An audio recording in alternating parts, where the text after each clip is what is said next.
జయ జయ గురు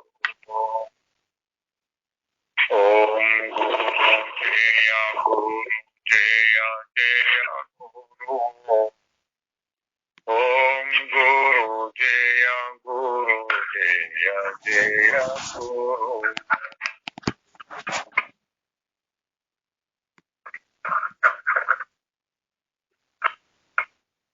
దాసూరోపాఖ్యానం అయిపోయింది.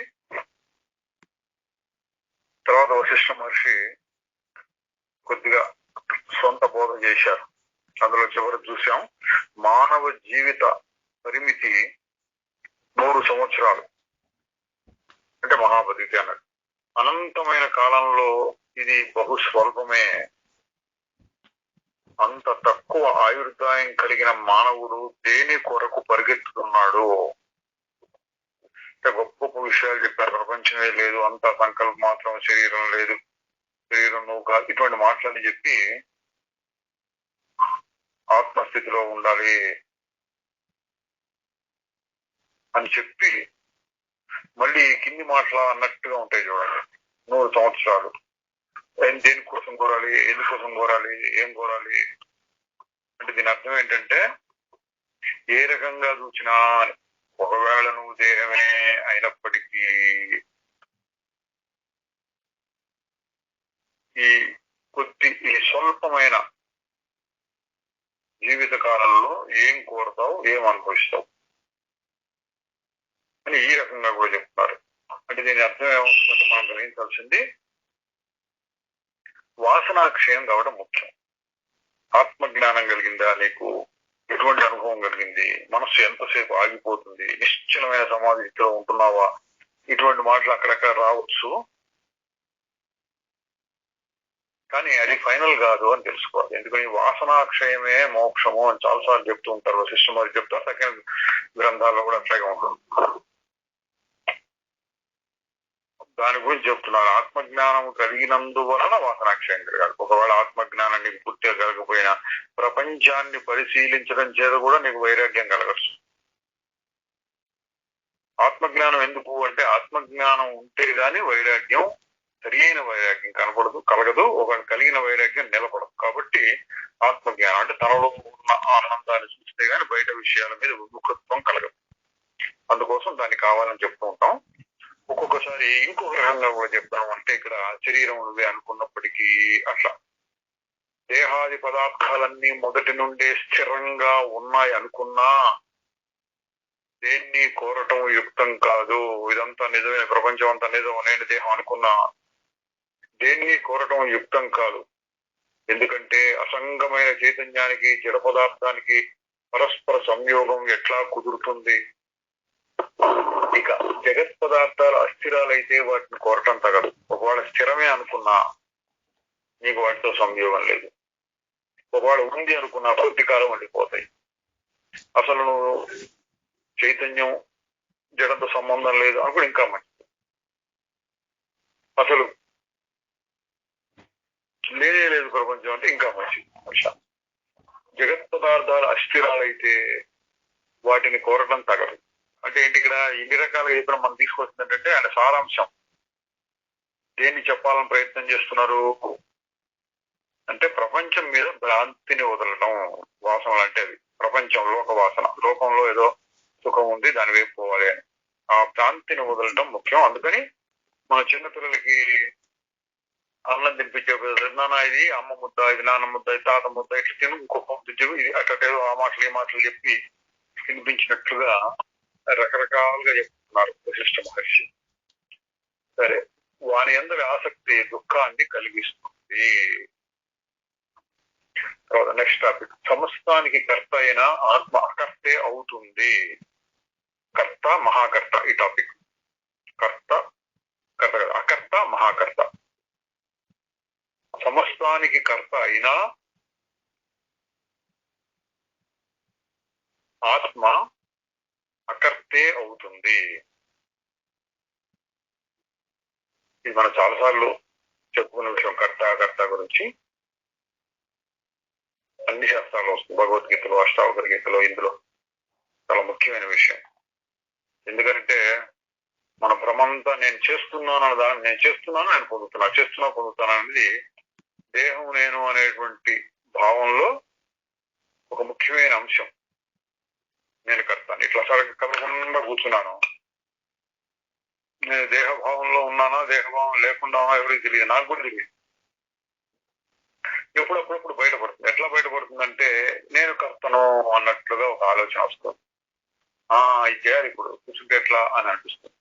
మొన్న పని చేశాను, దాని ఫలితం ఇది, రేపు ఈ పని చేయాలి, ఇట్లాంటి ఆలోచనలు వస్తుంటే నేను కర్తను అనే భావం నాలో ఉన్నట్లు, అంటే దేహాభిమానం కూడా ఉన్నట్లు. ఈ ఆలోచనను బట్టి మనం తెలుసుకోవచ్చు.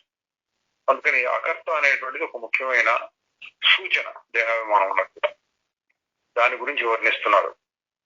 సమస్తానికి కర్త అయిన ఆత్మ అకర్తే అవుతుంది.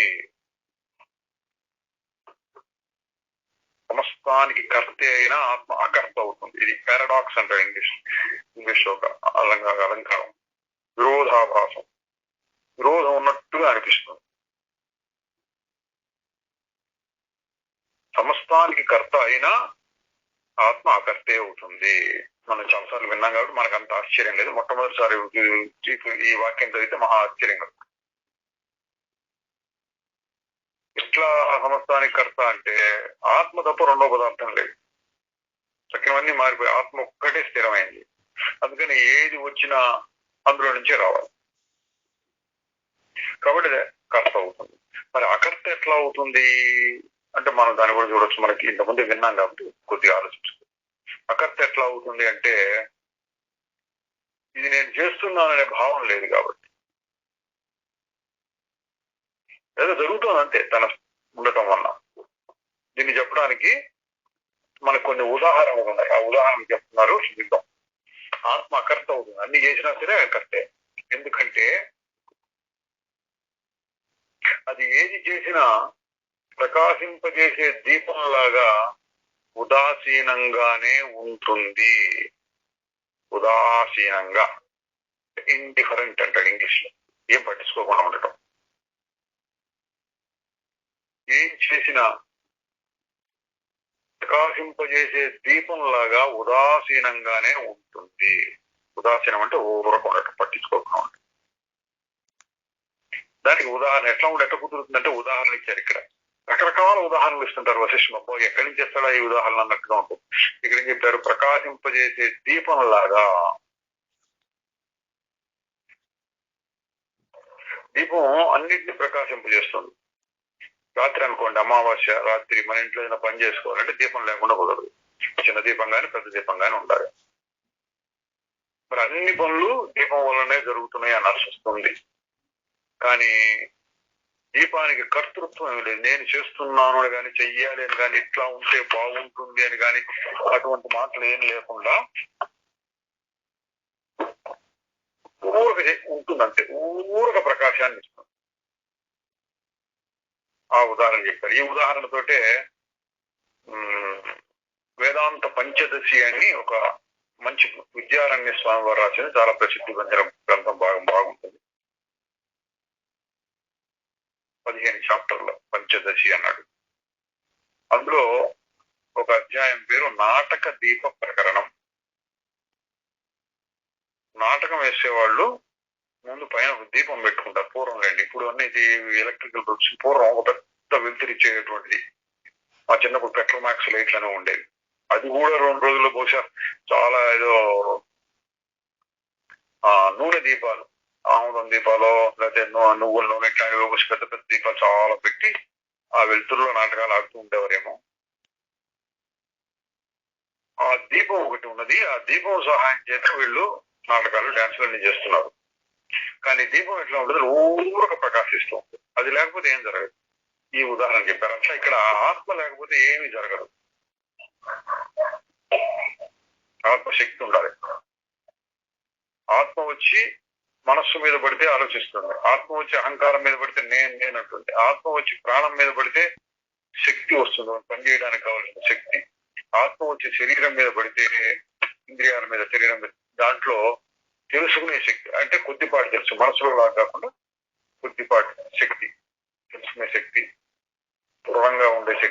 అన్నిటికీ ఆధారంగా ఉండే శక్తి, అది కూడా ఒక శక్తి. మనసు శరీరంలో కూడా అటువంటి శక్తి వస్తుంది. అట్లా ప్రపంచంలో ఆత్మ యొక్క శక్తి వలన అన్ని పొందుతున్నాయి. మనం ఆ రోజుల్లో లేని ఉదాహరణ ఇప్పుడు కొత్తగా ఇంకోటి చెప్పారు, ఎలక్ట్రిసిటీ ఉందనుకోండి. ఎలక్ట్రిసిటీ ఉన్నందువలన అన్ని రకాల పరికరాలు, లైట్లు, ఫ్యాన్లు, టీవీలు ఇట్లాంటివన్నీ ఎన్నో వాడుతాం. ఈ రోజుల్లో ఆ ఎలక్ట్రిసిటీ లేకుండా ఎట్లా బతుకుతాం ఊహించుకోలేము మనం, అట్లా అయిపోయింది. ఇన్ని పరికరాలు ఉన్న ఎలక్ట్రిసిటీని కర్త అందామా అకర్త అందామా అంటే అది మహాకర్త, అన్ని చేస్తూనే ఉంటుంది. కానీ ఇది చెయ్యాలని కోరిక లేనందువలన అది అకర్త కిందే. అందుకే దాని పుణ్యం పాపం మంచి చెడు ఉంటుంది. ఎలక్ట్రికల్ షార్ట్ సర్క్యూట్ వచ్చింది, లేదా గుడారము లేదా టెంట్ తగలబడిపోయింది, పెళ్లి పందిరి తగలబడిపోయింది, ఇట్లా అప్పుడప్పుడు వార్తలు వస్తుంటాయి. ఆ పుణ్యం కానీ పాపం కానీ కరెంట్కి ఏం తెలియదు, ఊరికి వెళ్తూ ప్రవహిస్తూ ఉంటుంది. దాన్ని ఉపయోగించుకోవడం మంచి జరుగుతుందా చెడు జరుగుతుందో దానికి సంబంధం లేదు. ఆ ఉదాహరణ ఇట్లా మనలో ఉన్న ఆత్మ ఇక్కడ చెప్తుంటే ఆ ఆత్మ అటువంటిదా అని అనిపిస్తుందండి. మధ్యలో మనం ఆగి చూసుకుంటూ ఉండాలి. ఏమని ఎవరి గురించి చెప్తున్నారు ఇది? ఆత్మ అంటే అంతటా ఉన్న ఆత్మ, అది ఒకటి వదిలేయండి. మనకు సంబంధించినంత వరకు మనలోనే ఉన్న ఆత్మతత్వాన్ని చూసుకుంటూ ఉండాలి. అంటే నేను కర్తనా నా కర్తనా, నేను మహాకర్తన అవుతాను. అట్లా ఊరుకున్నాను, నిశ్చలంగా ఉన్నాను,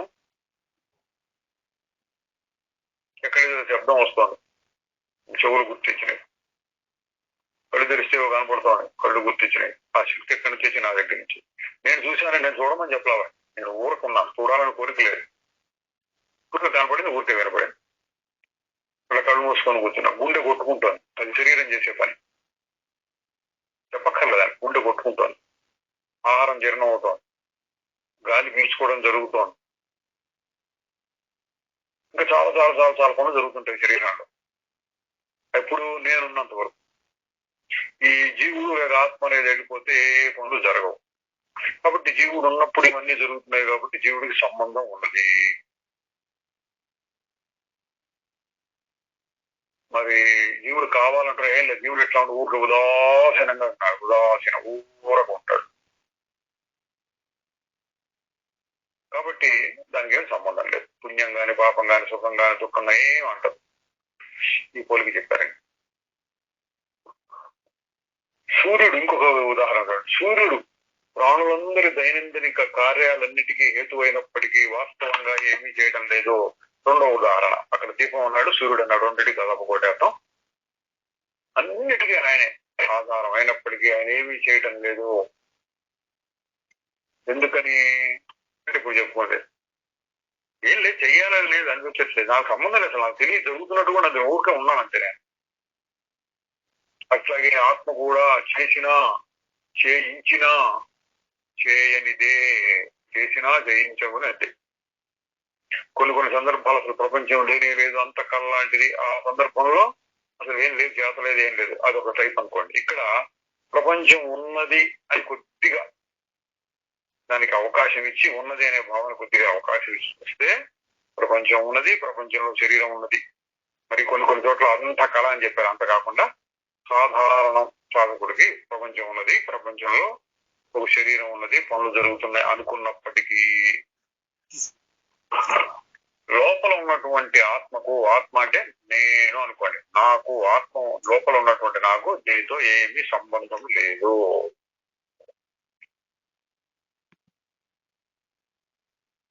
ఇంకొక ఉదాహరణ ఇస్తున్నారు. ఆకస్మికంగా కలిసిన మనుష్యుడు మిత్రత్వానికి పాత్రుడు కానట్లు భ్రమచేత పుట్టిన ఈ జగత్తు కూడా విశ్వాస పాత్రం కాదు. ఉదాహరణ మంచి ఉదాహరణ. మనకు అప్పుడప్పుడు ఈ రైళ్లలో వాటిల్లో కూడా ఒకసారి హెచ్చరికలు రాస్తుంటారండి. అపరిచిత వ్యక్తుల నుండి ఏమీ స్వీకరించవద్దు అంటుంటారు. అంటే కొత్త వాళ్ళు ఎవరు వచ్చి కాసేపు మంచి మాటలు ఆ మాటలు వెళ్ళి కొద్దిగా తినండి అని మనకేదో ఇస్తారు. వాళ్ళు తింటూ మనకు కూడా పెట్టుతుంటారు. తినగానే అది అందులో ఏదో మొత్తం అందులో ఉంటుంది, వీళ్ళు మగధలోకి వెళ్ళిపోతారు, అప్పుడు వాళ్ళు దొంగతనం చేసి వెళ్ళిపోతారు. ఇట్లాంటి జరుగుతూ ఉంటాయని అక్కడెక్కడ హెచ్చరికలు రాస్తుంటారు. అపరిచితుల వ్యక్తుల నుండి ఏమీ తీసుకోవద్దు, జాగ్రత్తగా ఉండండి, తాళాలు వేసుకొని పడుకోండి, మీ సామాన్లు కింద పెట్టుకొని, ఇట్లాంటివి రాస్తుంటారులే. అట్లా ఇక్కడ ఉదాహరిస్తున్నాడు. ఆకస్మికంగా కలిసిన మనుషుడు విశ్వాసానికి పాత్రుడు కానట్లు మనకు తెలియదు, ఎవడో మంచివాడో చెడ్డవాడో తెలియదు కాబట్టి కొత్త వాడిని అంత తేలిగ్గా నమ్మం మనం. అంటే నమ్మేవాళ్ళు ఉంటారు, కొంచెం కాస్త లోక జ్ఞానం కలిగిన వాళ్ళు కొత్త వాళ్ళని అంత తొందరగా నమ్మరా, సరే సరే అని వాళ్ళు కొంతకాలం పరీక్షించి మనకి తెలిసి బాగా ఉంటే అప్పుడు నమ్మాలి. ఆ విధంగా రమచేత పుట్టిన ఈ జగత్తు కూడా విశ్వాసపాత్రం కాదు. కొత్తగా వచ్చినటువంటి మనుషుడితో పోల్చారు ఈ ప్రపంచాన్ని. అంటే ఎందుకని ఎప్పుడు లేదు, ఇది నిద్రపోయినప్పుడు లేదు, కళ్ళలో వచ్చింది, మెలకు వచ్చినా ఆ కళ కూడా లేదు, మళ్ళీ పోతుంది, మళ్ళీ నిద్ర రాగానే పోతుంది, కళ వస్తే పోతుంది. అంటే ఈ ప్రపంచం ఆకస్మికంగా వస్తోంది, ఆకస్మికంగా పోతోంది. ఇటువంటి ప్రపంచాన్ని నువ్వు ఎందుకు నమ్ముతున్నావు, ఎట్లా నమ్ముతున్నావు? ఇది శాశ్వతంగా నీతో ఉంటే కాస్త నమ్మచ్చు. నిన్న ఉన్న జగత్తు ఇవాళ లేదు, నిన్న ఉన్న ఆలోచనలు ఇవాళ లేవు, నిన్న ఉన్న అనుభవాలు ఇవాళ లేవు, నిన్న ఉన్న ప్రపంచంలో ఎన్నో మార్పులు వచ్చినాయి. ప్రపంచం అంతా ఎందుకు, మనలోనే ఎన్నో మార్పులు వచ్చినాయి. ఇక దేన్ని నమ్ముతావు? ఈ మాట అంటున్నారు. కావున ఓ పాపరహితుడా, భావనామయమైన ఈ ప్రపంచ విషయాల్లో విశ్వాసాన్ని వదిలి నీ పారమార్థికమైన స్వరూపంలో ఉంటూ లీలా మాత్రంగా ఈ జగత్తులో విహరించు. మళ్ళీ ఎంత తెలిసిందే, ఇది మళ్ళీ మళ్ళీ మళ్ళీ మళ్ళీ చెప్తున్నారు. విసుగు పుట్టకుండా ఉండటం కోసం రకరకాల ఉదాహరణలు, రకరకాల కథలు, రకరకాల సంభాషణలు. కానీ విషయం మటుకు ఒకటే. మళ్ళీ ఏం చెప్తున్నారు ఇక్కడ, ఇచ్చలేదు కాదు. ఈ కావున ఓ పాపరహితుడ, భావనామయమైన ఈ ప్రపంచ విషయాల్లో విశ్వాసాన్ని వదిలి, భావనామయమైన ఈ ప్రపంచ విషయాల్లో,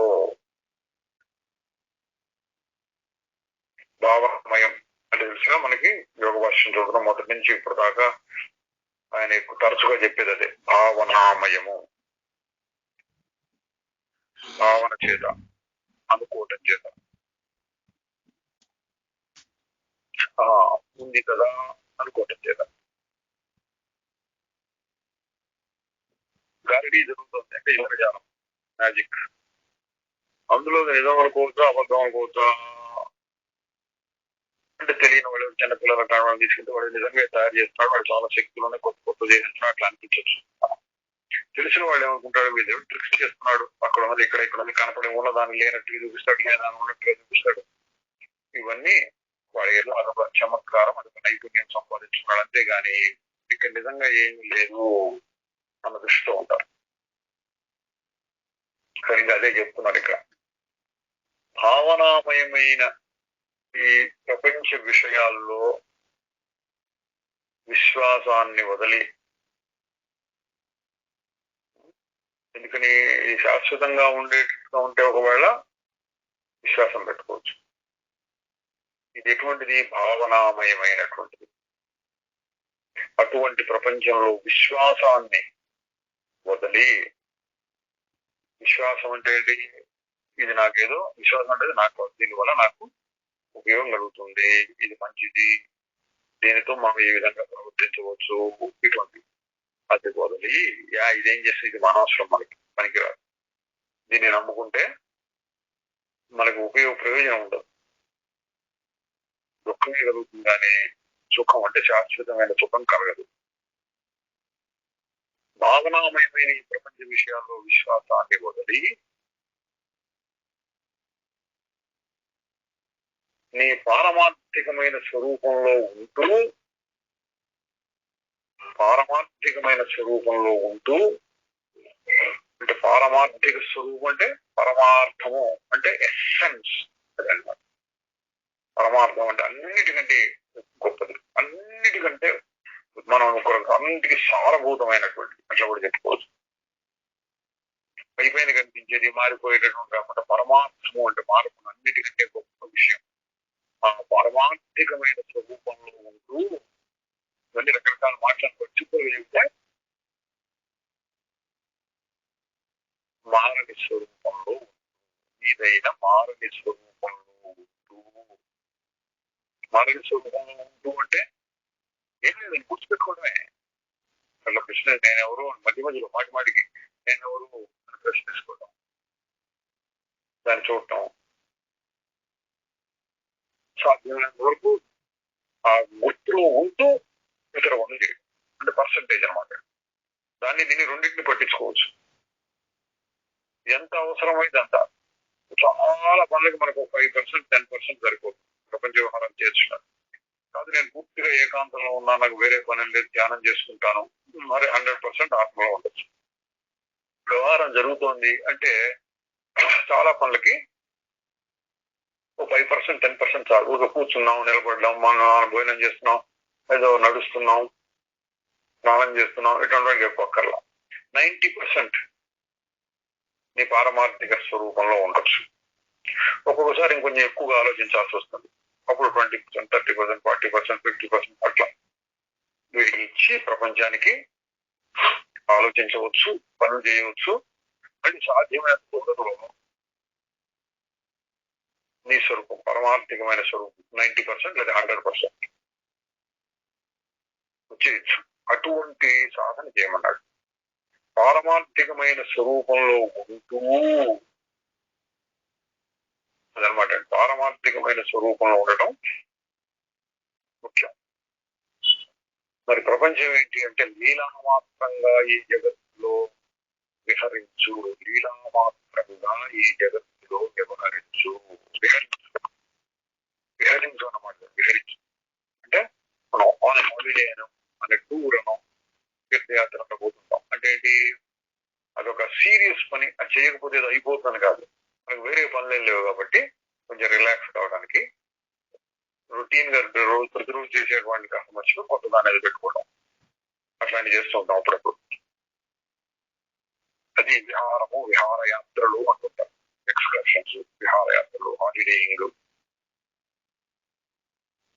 అది చెప్తున్నాడు, విహరించు, ఈ జగత్తులో విహరించు. జగత్తు మొత్తం ఎక్స్కర్షన్ లాంటిది, హాలిడే టూర్ లాంటిది. అట్లా చూసుకో. సీరియస్ గా దీన్ని పట్టుకున్నాడు. హాలిడేలో వెళ్ళి మనం తాజ్మహల్ దగ్గరికి వెళ్ళాం అనుకోండి, దాన్ని సీరియస్ గా పట్టుకొని నేను ఇక్కడే కాపురం పెట్టుకుంటాను, ప్రతిరోజు ఈ తాజ్మహల్ చూస్తూ జీవితం గడిపేస్తాను అనుకో. వెళ్తా ఒక రోజు 2 రోజులు ఉండడానికి వెళ్ళాం, ఒక రోజు 2 చూసి బాగుంది బాగుంది అనుకుంటాం. మనస్సు కాస్త ఆ 2 రోజులు తాత్కాలికంగా కొంత ఫ్రెష్ గా ఉంటుంది, లైట్ తేలికపడుతుంది, ఇతర విషయాన్ని మర్చిపోయినాం కాబట్టి. అంతే, మళ్ళీ వచ్చేసి మళ్ళీ మన వ్యవహారాల్లో మనం మునగాల్సి వస్తుంది. అట్లా కాకుండా ఏం చెప్పేది, లీలా మాత్రంగా ఈ జగత్తులో విహరించు. ప్రపంచం మొత్తం హాలిడే టూర్ లాంటిది. అట్లా చూస్తూ ఏం జరుగుతుందో చూస్తూ ఉన్నాను. మంచి దగ్గర చెడు దగ్గర. తాజ్మహల్ దగ్గరగా వెళ్ళాం అనుకోండి, చాలా బాగుంది, చాలా బాగుంది వెళ్ళాం. అక్కడ ఏదో మీరు టీ తాగాలనుకున్నారు, కొంచెం దూరం వెళ్తే ఏదో టీ దుకాణం కలిపింది, హోటల్లో తాగాం. టీ మీకు నచ్చలేదు అనుకోండి, లేదా అక్కడ భోజనం చేయాలనుకోండి, అక్కడ ఏదో చపాతీ లాంటివి ఒకటి మీకు రైస్ కావాలని నాకు దొరకలేదు అనుకోండి, కొంచెం కొద్దిగా దుఃఖం వస్తుంది. ఏంటి ఇదంటే అదొక భాగం. అంతే, మనం తయారై వెళ్ళాం, అక్కడ అన్ని దొరకవు, అన్ని మన ఇంట్లో కావాల్సి దొరుకుతాయి, ఏదో 2 రోజులు కళ్ళు మూసుకో అనుకుంటాం. అనుకుని చిన్న చిన్న అసౌకర్యములు, ఇన్కన్వీనియన్స్, చిన్న చిన్న అసౌకర్యాలు ఉన్నా వాటిని మనం తట్టుకోవడానికి సిద్ధమై వెళ్తాం అక్కడికి. అట్లా ఈ ప్రపంచంలో ఒక్కొక్కసారి చిన్న చిన్న దుఃఖాలు రావచ్చు. కానీ రెండింటిని లీలామాత్రంగా, లీలా అంటే ఆటలాగా, ప్లేఫుల్ ఆటలాగా తీసుకోవాలి, హాలిడే లాగా తీసుకోవాలి. లీలామాత్రంగా బాగుంది, ఎందుకు తమాషా బాగుంది, కష్టం వచ్చినా అంతే బాగుంది. అదే మీకు అప్పుడు మనకు ఇప్పుడు సినిమాలో సీరియల్స్ చూపిస్తూ ఉంటాడు. సీరియల్స్ 100 ఎపిసోడ్లు, 1000 ఎపిసోడ్లు, 2000 ఎపిసోడ్లు ఇట్లా పోతూనే ఉంటాయి అన్నాడు. ఏముండదు కదా, ఊరికి అటెండెన్స్ తిరుగుతూ ఉంటుంది. అది అయిపోతుంది, ఏముంది అయిపోయింది అనుకుంటే మరి చిన్నది పెడతారు ట్విస్ట్. ఆ పెట్టి అది బలి తిప్పాడు, వీడు మళ్ళీ తిప్పాడా, అయ్యో ఇంకా మన ఇంకో ఎపిసోడ్ లాగేస్తున్నాడే అన్నట్టు. అట్లా ఈ ప్రపంచంలో కొత్త కొత్త విషయాలు ఏమైనా అనిపించినప్పుడు, సుఖం కానీ దుఃఖం కానీ ఇది కానీ అది కానీ అది కానీ అనిపించింది అనుకోండి, ఒక ట్విస్ట్ పెట్టారు అనమాట. వెళ్ళిపోతాం, వెళ్ళిపోతున్నాగా ఏదో నడుస్తూ వెళ్తే రోడ్డు మీద అడ్డం వచ్చింది పడతాం, ఖాళీ ట్విస్ట్ పెట్టాడు. కొన్నాళ్ళ పాటు ఆ కాలు సరి చేసుకోవడానికి అట్లా నడుస్తుంది. సరే మనం బాగానే ఉన్నాం అనుకున్నాం, ఎవరికో ఏదో అయింది, హార్ట్ ఎక్లాంటి చనిపోవడం జరిగింది. దాని కొన్నాళ్ళు పాటు దాని మీద పెట్టుకుంటూ వాళ్ళకి వెళ్ళటం, పలకరించడం, వాడికి ఏదో సేవ చేయడం, మన వాళ్ళు ఎవరైనా ఉంటే చూడటం, ఏదైనా కష్టం నా బాబు కొంచెం డబ్బు అంటే డబ్బు ఇవ్వడం, ఇటువంటివి చేస్తాం అనుకోండి. మనకేం లేదు, అంత బాగానే ఉంది కదా అనుకుంటే ఇటువంటి ఏదో వచ్చి అవుతుంది ఎక్కడి నుంచో. ఇవన్నీ ఏంటి, మలుపులు తిప్పుతున్నాడు అనమాట ట్విస్ట్ ఎపిసోడ్ లో, కొత్త కొత్త ఎపిసోడ్ అట్లా. కానీ మనం ఎందుకు చూస్తాం వాటిని, ఆ సినిమాలని, నాటకాలని, లేదా నవలల్ని, సీరియల్స్ ని, వీటిని అన్నింటినీ ఎందుకు మనం దగ్గర కానిస్తున్నాం, వాటితో ఎందుకు వ్యవహరిస్తున్నాం అంటే లీలా మాత్రంగా. అది నిజం అనుకుంటే బాధ కలుగుతుంది, నిజం అనుకోవట్లేదు కాబట్టి కాసేపు అక్కడ బాధ కలిగినప్పుడు అయ్యో అయ్యో అని మనం కూడా బాధపడతాం తాత్కాలికంగా, తర్వాత మళ్ళీ వదిలేస్తాం. అది లీలంటే. ఆటలాడుకునేటప్పుడు ఒకసారి దెబ్బలు తరచు, పిల్లలు ఆడుకుంటుంటారు, ఒకసారి దెబ్బలు తరచు కింద పడతారు, మళ్ళీ వేస్తుంటారు, మళ్ళీ పరిగెత్తుంటారు, మళ్ళీ ఆడుకుంటుంటారు, ఏదో చేస్తుంటారు. అది కాసేపు సీరియస్ గా చేస్తున్నట్లు అనిపించినప్పటికీ దాన్ని కూడా లైట్ గా, ఈ క్రికెట్ టెన్నిస్ ఎట్లాంటి చూస్తున్నప్పుడు ఎగిరిగిరి కొడుతుంటారు, మనుషులు అయ్యో అయ్యో అంటారు, బాధపడుతుంటారు, ఏడుస్తున్నట్టు కనపడతారు, ఒక వేసుకుంటుంటారు, లేదు తిట్లు తప్పులు కొడుతుంటారు, రకరకాలు చేస్తుంటారు. అంత అయినా ఇంటికి వెళ్ళిపోతారు. ఆ కాసేపు చాలా సీరియస్ గా దాన్ని తీసుకున్నప్పటికీ వాళ్ళకి తెలుసు కాసేపు ఏదో కాలక్షేపానికి వచ్చాం, ఎంటర్టైన్మెంట్ అంటారు, వినోదం కోసం వచ్చాం. అట్లా ఇక్కడ లీలా మాత్రంగా ఇది ఆడుకుంటున్నట్టుగా అయితే వద్దు కాబట్టి ఆ దృష్టితో చేసుకోవడంలో మనకి ఎక్కడెక్కడ ఈ ఒక్క మాట చాలన్నట్టుగా ఉంటుంది. ఈ ఒక్క సెంటెన్స్ భావనామయమైన ఈ ప్రపంచ విషయాల్లో విశ్వాసాన్ని వదిలి, అంటే ఇది నాకు ఇది సుఖాన్ని తెచ్చిపెడుతుంది, ఈ విషయం ఈ విధంగా చేస్తే నేను భావన శాశ్వతమైన సుఖాన్ని పొందుతానే భావన వదిలేసి ప్రారంభానుసారంగా ఏది వస్తే అదే ఆ దృష్టి చూడు, ప్రారంభానుసారంగా వచ్చిన దాన్ని చూసుకో, అంతేగాని విశ్వాసాన్ని ఉంచు. ఇది నాకు ఏదో చేస్తుంది అనేటువంటి విశ్వాసాన్ని పెట్టుకోవద్దు, దీనివల్ల నాకు గొప్ప సుఖం కలుగుతుందని విశ్వాసం పెట్టుకోవద్దు. భావనామయమైన ఈ ప్రపంచ విషయాల్లో విశ్వాసాన్ని వదిలి నీ పారమార్థికమైన స్వరూపంలో ఉంటూ, చూడండి, ప్రపంచాన్ని వదిలి నీ స్వరూపంలో నువ్వు ఉండు. మరి ఈ రెండు అక్కడ దాకా ఆగిపోతే ఎప్పుడు నేను అట్లా ఉండిపోవడం, అట్లా అట్లా అట్లా అట్లా అట్లా ఉండి చచ్చేదాకా అట్లా ఆత్మనిష్టలో ఉండిపోవడం కుదరదు కదండి అని ఎవడైనా అడిగే ప్రశ్న. దానికి ఏం చెప్తున్నా, ఒకవేళ నువ్వు వ్యవహారం చేయవలసి వస్తుందా అని చెప్పాడు, నువ్వు కర్తవు కాదు. కాబట్టి నువ్వు ఎట్లా ఉండాలి, లీలా మాత్రంగా జగత్తులో విహరించు. ఒక పెద్ద ఆయన వచ్చి పిల్లలతో ఆడుకుంటున్నాడు, పిల్లలు ఏదో ఆడుకుంటున్నారు, మట్టిలో కూడా ఆడుకోవచ్చు. పూర్వం ఇప్పుడంతా ఏదో రకరకాల కొత్త వచ్చిన పూర్వం ఆ మట్టిలో చిన్న గుంట తీసి అక్కడ గోలికాయలు పెట్టి ఆ గుంటలో గోలికాయలు పడేది చేసి, అయితే బెల్లం మూళ్ళు ఉంటాయి, చిన్న కట్టెలు పెద్ద కట్టెతో కొట్టడం, చిన్న దూరం పరిగెత్తడం, అంత మట్టిలోనే ఆడుతుండేవాడు పిల్లలు. ఒక్కోసారి పెద్దవాళ్ళు కూడా రావచ్చు. పెద్దవాళ్ళు ఏంటి, కాలక్షేపం, మనం వెళ్తే పిల్లలకు హుషారుగా ఉంటుంది అని పిల్లలతో కలిసి ఆడుకుంటారు. నాన్ సీరియస్ అనమాట, సీరియస్ కూడా. మరి దాని గురించి బాగా పట్టుదలతో ఉంటారు. పైపైన పిల్లలు మటుకు పట్టుదలతో ఆడుకుంటారు, నేను గెలవాలి, వాళ్ళు ఓడించాలి, నేను ఓడిపోకూడదు, ఇట్లాంటివి పట్టుదలలు ఉంటారు. పెద్దవాళ్ళు కదా, వాళ్ళు ఓడిపోయినా నవ్వుకుంటారు, పెంచినా నవ్వుకుంటారు. అది లీలా మాత్రం అంటే. నువ్వు ప్రపంచం మొత్తాన్ని లీలా మాత్రంగా పిలుస్తావు, ఓడతావు, లాక్కొస్తాను, జయమా అపజయమా, మిత్రుడు శత్రువు, ఇవన్నీ భగవద్గీత చెప్పాడు. సమశత్రువు మిత్రేచ మానవమానం, శత్రుమిత్రులు ఎందు, మానవమానం లేదు, రామనష్టం లేదు, జయాపజయములందు, బంధు మిత్రులందు, మధ్యస్థులందు, ద్వేషింపదగిన వారి ఎందు, పాపులందు, సాధుల ఎందు చాలా చెప్పాడు ఇట్లాంటి వీళ్ళందరూ ఎందుకు సమదృష్టి అంటే ఏంటి, ప్రపంచ వ్యవహారంలో చూస్తే శత్రువు ఉంటారు, మిత్రులు ఉంటాడు. శత్రువుని శత్రువుగా చూస్తాడు, మిత్రులుగా చూస్తాడు. అర్జునుడు యుద్ధం చేయమని చెప్పాడు కదా, అందుకని శత్రువుని శత్రువుగా చూడొచ్చు, మిత్రులుగా చూడొచ్చు. ఇది వ్యవహారం. కానీ అది కూడా లీలామాత్రంగా వీడు నా శత్రువు, లీలామాత్రంగా మిత్రుడు అట్లా అనుకోమన్నాడు. అసలు అందరూ నాకు మిత్రులు అన్నారు, ఇంకా మంచిది. నీ వ్యవహారం, నీ ప్రారంభం బాగుంటే ప్రపంచంలో కూడా నీకు ఎవడు శత్రువు లేడానికి మంచిదే. కాదు, వ్యవహార సమయంలో శత్రువుని పూర్వంలాగా యుద్ధాలనే కాంపిటీషన్ అంటున్నారు. బిజినెస్ లో వాటిలో కాంపిటీటర్స్, పోటీ ఉంది, పోటీదారులు. సరే, వాళ్ళతో ఎట్లా వ్యవహరించాలో ఏ విధంగా చేస్తూ ఉన్నప్పటికీ పట్టుదలతో సీరియస్ గా ఉండకూడదు. అనేది శ్రద్ధ, ప్రపంచం మీద శ్రద్ధ, విశ్వాసం పెట్టకూడదు. అదంతా మాయా మాత్రం. ఎడ జరుగుతుంది, ఎట్ట జరుగుతుందో మనం చేసిన దాన్ని బట్టి జరగదు. ప్రపంచం దాని ఇష్టం వచ్చి జరుగుతుంది. అందుకని భావనామయమైన ప్రపంచం. ఈశ్వరుడు వలన ఇంకోటి వల్ల ఇంకోటి దేని ఏదో ఒక శక్తి వల్ల జరిగిపోతుంది. మరి నువ్వేం చేయాలి? ఇది ప్రపంచం అయితే ఏమిటి? అయితే నేనేం చేయాలి?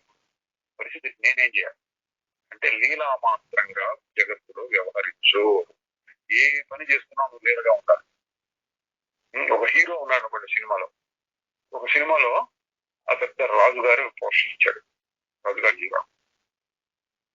రాజుగారు అందరికి మంచి తీర్పు చెప్పారు, అందరు తెచ్చుకుంటూ ఉంటారు. యుద్ధంలో రాజుగారికి ఇచ్చాడు, అట్లా జరిపారు. అదే హీరో అంటే ఆ వ్యక్తి ఇంకొక సినిమాలో పుష్టివాడు బెగ్గర్ కింద వేషం వేయచ్చు. ఇంకొక సినిమాలో ఆ రాజుగారి భటుడు లాగా వేషం వేయచ్చు. కానీ కథ చుట్టూ వాడి చుట్టూ, హీరో కాబట్టి వాడి చుట్టూ తిరుగుతూ ఉంటాడు. అంటే ఏంటి, అక్కడ వేసిన వేషం చిన్న పెద్ద అని కాదు, వాడు ఏ విధంగా హీరో ఎట్లా నిర్వహిస్తాడు, ఎట్లా యాక్షన్ చేస్తుంటాడు. అట్లా ఇక్కడ నువ్వు ఏ పాత్రలో ఉన్నావు, సంఘంలో నీ పేరు ప్రతిష్టలు ఎంత ఉన్నాయి, ఎంత సంపాదిస్తున్నావు, ఎంత చదువుకున్నావు, నీకు ఎంత పెద్ద ఇల్లు ఉంది, లేదా నీకు ఎంత పెద్ద టీవీ ఉంది, ఇవి ముఖ్యం కాదు. నువ్వు ఏ విధంగా ప్రపంచంతో ఆడుకుంటున్నావు అది ముఖ్యం. నువ్వు ఏ విధంగా ప్రపంచంతో ఆడుకుంటున్నావు. నీకు ఏ పోర్షన్ ఇచ్చారు? నీకు ఒక గుడిసెలో ఉండే పోర్షన్ ఇచ్చారు అనుకోండి, హట్లో. నువ్వు హీరోవి, కానీ ఈ నాటకంలో నీకు గుడిసెలో ఉండమని యాక్షన్ ఇచ్చారు. ఆ గుడిసె జీవితాన్ని గడుపు ఒకసారి బాధపడుతున్నట్టు, ఒకసారి సుఖపడుతున్నట్టు, ఒకసారి నవ్వుకుంటున్నట్టు ప్రాపంచిక దృష్టిలో ఉంటాయి. నువ్వు మటుకు అన్నిటినీ లీలామాత్రంగా విహరిస్తూ ఉండాలి. దృష్టిలో ఇచ్చాడా? ఈరోజు అట్లాగే ఇచ్చాడు.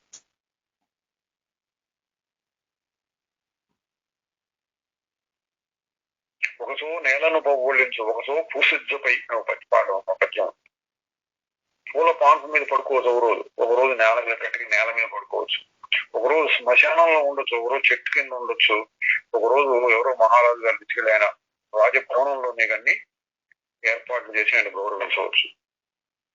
అన్నిటికీ సమదృష్టి అంటే సమదృష్టితో చూస్తూ ప్రపంచాన్ని లీలామాత్రంగా, ఓహో కథ ఇట్లా వచ్చిందా ఇవాళ, ఓహో కథ ఇట్లా మలుపు తిరిగిందా అన్నట్టుగా చూస్తూ ఉండట.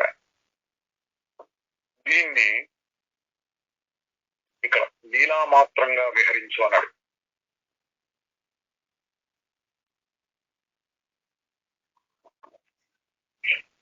అంటే ఎంత అద్భుతమైనటువంటి వాక్యం ఇది. ఇటువంటి వాక్యాలు చాలా ఉన్నాయండి, ఇది ఒక్కటే అని కాదు. ఒక్కడే చాలా కట్టుకుంటుంది. భావనామయమైన ఈ ప్రపంచ విషయాల్లో భావనామయమైన ప్రపంచం మొత్తం భావనామయం. ఎట్లా లీలాదేవి కథలు వచ్చింటాడు ఊరికి అనుకుంటే ఉంటుంది. లీలాదేవి కథ, లవణ మహారాజు కథ ఇట్లాంటి వచ్చాయి. భావనామయమైన ప్రపంచ విషయాల్లో విశ్వాసాన్ని వదిలి నన్ను ఉద్ధరిస్తుందని నమ్మకం పెట్టుకోమాక. మరి నమ్మకం పెట్టుకోకపోతే అదేందో జరుగుతుంది అంటే జరుగుతూ ఉంటుంది అంతే. ఎట్లా జరుగుతుంది, ఏం చేయాలి, నేనేం చేయాలంటే లీలామాత్రంగా వివరించి, లీల ఆటగా, దాని మీద సీరియస్ గా ఉంటుంది, ఊరికి ఆటలాగా. మరి దేని మీద నేను సీరియస్ గా ఉండాలి? నీ స్వరూపం మీదేను. అది కూడా నేర్చుకునేటప్పుడు దాని మీద మన ప్రయత్నం మొత్తం శ్రద్ధ పెట్టి తన స్వరూపం ఏది అన్నాడు, పారమార్థికమైన నీ స్వరూపంలో ఉంటూ దానికి మనం ఎక్కువ విలువ ఇచ్చి అది అలవాటు అయిపోయింది అనుకోండి, పారమార్థికమైన తన స్వరూపంలో ఉండటం. అప్పుడు ఈ ప్రపంచం మొత్తం లీలా మాత్రంగా ఉంటుంది, ఆడుకుంటున్నట్టుగా ఉంటుంది. గెలిచామా ఓడామా లేదు, ఊరికి ఆడుకోవడమే. ఎందుకు? కాలక్షేపం కోసం. ఇప్పుడు ఆటలు కూడా కాంపిటీషన్ అనే పెద్ద చాలా బాధపడుతూ ఆడుతున్నారు. ప్రైజ్లు, మెడల్స్, గోల్డ్, సిల్వర్, బ్రాంజ్ ఇట్లాంటివన్నీ బాధపడుతూ పడిపోతాం. కొన్ని సంవత్సరాల పాటు పరిశ్రమలు చేస్తూ అది ఆడుతున్నారు. అసలు ఆట అంటే ఆట అన్నమాట కంటే ప్లే ఆట అంటే సీరియస్నెస్ లేకుండా కాలక్షేపం కోసం, వినోదం కోసం, ఇతర విషయాల్లో మునిగిపోయే ప్రపంచంలో మనం రకరకాల కింద మీద ఆటుపోట్లా కొట్టుకుంటూ ఉంటాం. కాసేపు అందులోంచి మర్చిపోవడం కోసం ఇటువంటివి పూర్వకాలం నుంచి ఉన్నాయి, కల్పించుకున్నారు. దాన్ని కూడా సీరియస్ గా తీసుకుని బాధపడటం నేర్చుకుంటున్నారు ఈరోజు. అట్లాగా లీలా మాత్రంగా విహరించు. ఏట్లో ఉండాలని చెప్పాడు. దేని మీద దృష్టి పెట్టాలి, దేని మీద దృష్టి వదలాలి, వ్యవహారం ఎట్లా చేయాలి అన్ని వచ్చేసింది ఈ ఒక్క వాక్యంలో. తర్వాత ఇచ్చలేకపోయినా రత్నం వల్ల కాంతి వచ్చేటట్టు పైన దీపం ఉన్నాడు. ఇక్కడ రత్నం ఉదాహరణ చెప్తారు. ఇచ్చలేకపోయినా ఎవరికి? రత్నానికి.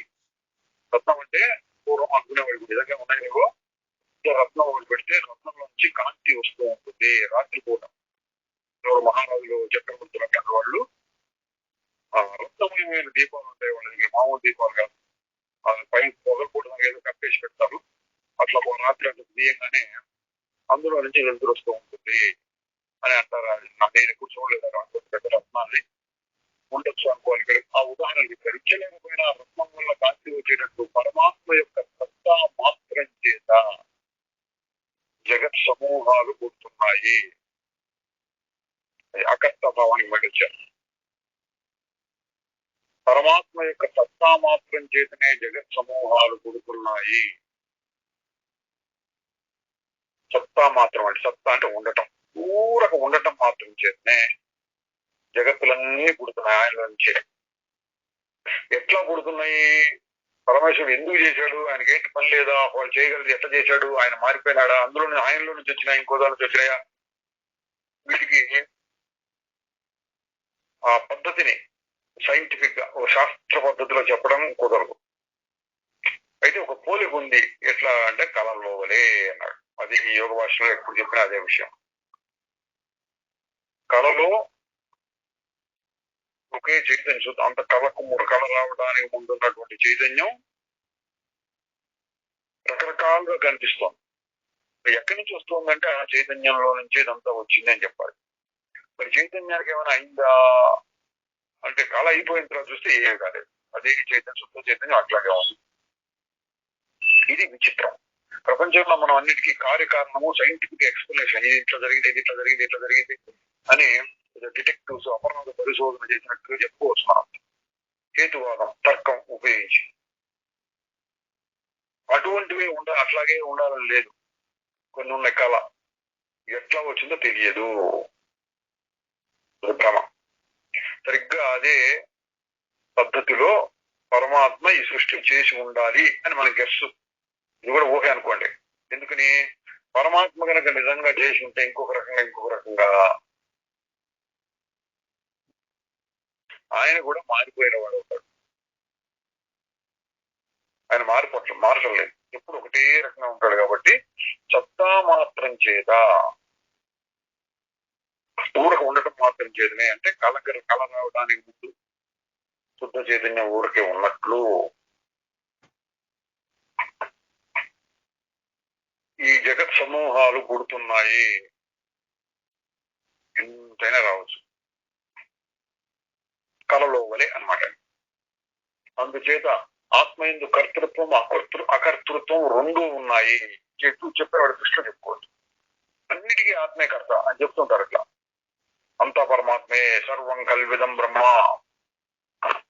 వాసుదేవ సర్వమితి, ఇట్లాంటి మాటలు వాడుతూ ఉంటారు. అంతా పరమాత్మే తనను తాను ఈ విధంగా సృష్టించుకుంటారు, ఈ విధంగా మార్పు చెందించుకుంటున్నాడు. ఆ రకంగా కూడా వర్ణనలు వస్తాయి.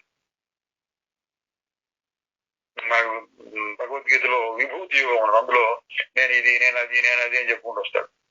విశ్వరూప సందర్శనం చూపిస్తారు. అందులో కూడా అన్ని ఆయనలోనే ఉన్నట్లు కనపడతాయి. ఇది ఒక రకంగా చెప్పొచ్చండి. అంటే ఆ పరమాత్మయే ఇన్ని రకాలుగా ఉంటున్నాడు, ఇన్ని చేస్తున్నాడు. అన్నిటికీ పరమాత్మ తప్ప రెండో కారణం లేదు. కాబట్టి అన్నిటికీ ఆయనే కర్త. ఇంకొక రకంగా చెప్తే అకర్తృత్వం. ఎందుకంటే ఏమి సంబంధం లేదు. అంటే ఎందుకు వస్తున్నాయంటే కాదు, ఆయన ఒక పద్ధతి ప్రకారం ఒక ప్లాన్ తీసుకొని ఆ ప్లాన్ ప్రకారం ఇది మనం ఒక నాటకం కానీ, సినిమా కానీ, నవల కానీ అంటే అందులో ఎన్ని పాత్రలు ఉంటాయి, ఏ కథ ఎట్లా ఉంటుంది, ఎవడెవడు పెట్టాలి, హీరో ఎవడు, విలన్ ఎవడు, కమెడీని ఎవడు, ఇట్లా రకరకాలు చూసుకుంటారు చూడండి. డైరెక్టర్ గారు అన్ని చూసుకుంటాడు అవన్నీ.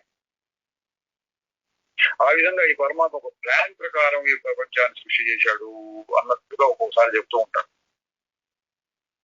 అన్ని ఒక పద్ధతి ప్రకారం వస్తున్నాయి. ఇక్కడ అదేం లేదు. ఆయనకు ప్లాన్ వేసాడు అంటే కోరుకున్నట్టు అర్థమవుతుంది. ఏం లేదు, ఊర కూర్చున్నాడు. మనం కూడా ఒక్కోసారి చూస్తుంటాం. రాత్రి ఇప్పుడు కళ అనే ఉదాహరణ చాలా చెప్తుంటాం. రాత్రి కళ అని కాదు, పగలు కూడా ఏం పల్లె కూడా ఊరిలో కూర్చున్నాం. ఏం చేస్తుంది, మనసు ఊరుకుంటుంది, ఏదో ఆలోచనలు వస్తుంది. దాని పగటి కళ అనొచ్చు. ఎక్కడి నుంచి వస్తుంది అది చెప్పగలరా? ఊరికే ఆలోచనలు వచ్చినాయి. కొన్నిసార్లు బుర్ర వేడికిపోయింది అంటే ఎప్పుడు ఘర్షణ కలిగించే ఆలోచనలు అయితే ఇట్లా చేయాలి, అట్లా చేయాలి, తెలియదు, భయం వేస్తుంది, ఇట్లా బాధవుతుంది, ఇట్లా ఘర్షణ కలిగించే ఆలోచనలు అయితే తలనొప్పి వస్తుంది, బుర్ర తిరిగిపోతుంది, నీరసం వస్తుంది, ఇట్లా అనిపిస్తుంది. అది కూడా లేదు, ఊరికి ఏ ఆలోచనలు అట్లా అక్కడికి అదేంటి కదా, అప్పుడు ఇట్లా అయింది, రేపు ఇట్లా అవుతాం, ఇట్లా ఊరికి వస్తుంటే పోతుంటాయి. అవి మనని పెద్దగా బాధించవద్దు. ఊరికి వస్తుంటే పోతున్నా బాధ కూడా వస్తూనే ఉంటాయి. మన వద్దన వస్తుంటాయి. ఏదో ఆలోచనలు మెలకుగా ఉంటే వస్తూనే ఉంటాయి, నిద్రపోయే వరకు వస్తూనే ఉంటాయి. ఏమైంది వాటి వల్ల? అదే ఇందాక చెప్పిన భావనామయమైన ప్రపంచం అంటే అవి ఎవరు చేశారు అంటే మరి రెండో వస్తువు ఏం లేదు కాబట్టి నేనే ఆలోచించాలా. మరి నీకేమైనా అయిందా ఇన్ని ఆలోచనలు వస్తే? అసలు నా బరువు ఏదో 100 కిలోలు ఉంటాను, పొద్దున్నుంచి ఇప్పుడు దాకా ఇన్ని ఆలోచనలు వచ్చినాయి కాబట్టి 1 కిలో బరువు తగ్గాను అన్నట్టుంటుందా? ఏం లేదు, చైతన్యంలో మార్పు రాకుండానే భావనామయమైన ప్రపంచం వస్తుంది. ఇంకా అదే జరుగుతుంది. పరమాత్మ కూడా అదే జరుగుతుంది. మన దగ్గరేమో రుజువు, ఖచ్చితంగా మనం రుజువు చేసుకోవచ్చు. హేతువాదం, తర్కం, లాజిక్ అంతా ఉపయోగించి నేనేం మార్చలేదు, ఊరికే వస్తున్నాయి పోతున్నాయని. పరమాత్మ కూడా అట్లాగే అయి ఉంటాడు అని మన ఊహ. ఎందుకని పరమాత్మ మారిపోతాడని మనకు అనుకోవడం అసలు. పరమాత్మ అంటే మారటల్లా, నేనే మారలేదు కాబట్టి పరమాత్మ మారకుండానే సృష్టిని చేస్తున్నాడు అనేది సరి అయిన మాటగా కనిపిస్తుంది అని చెప్తున్నారు. ఆ విధంగా చేయటం వల్ల కర్తృత్వం ఏంటి, అన్ని తనలో నుంచి వస్తున్నాయి కాబట్టి చేస్తున్నట్టు. ఇంకొక రకంగా చెప్తే అకర్తృత్వం, ఏమి చేయట్లా, ఊరకుంటాడంటే. ఇచ్ఛారహితం అవటం చేత అకర్త. ఎందుకు అకర్త అంటే ఇచ్ఛారహితం ఆయన కోరిక లేదు, ఊరికే వస్తాం. కోరిక లేకుండా ఎందుకు వస్తుంది అంటే రాత్రి కళలో నీకు ఏదో కనిపించింది, నువ్వు ముందు కోరుకున్నావా ఇటువంటి కళ రావాలి అని ప్లాన్ వేసుకున్నావా, వచ్చినాయండి.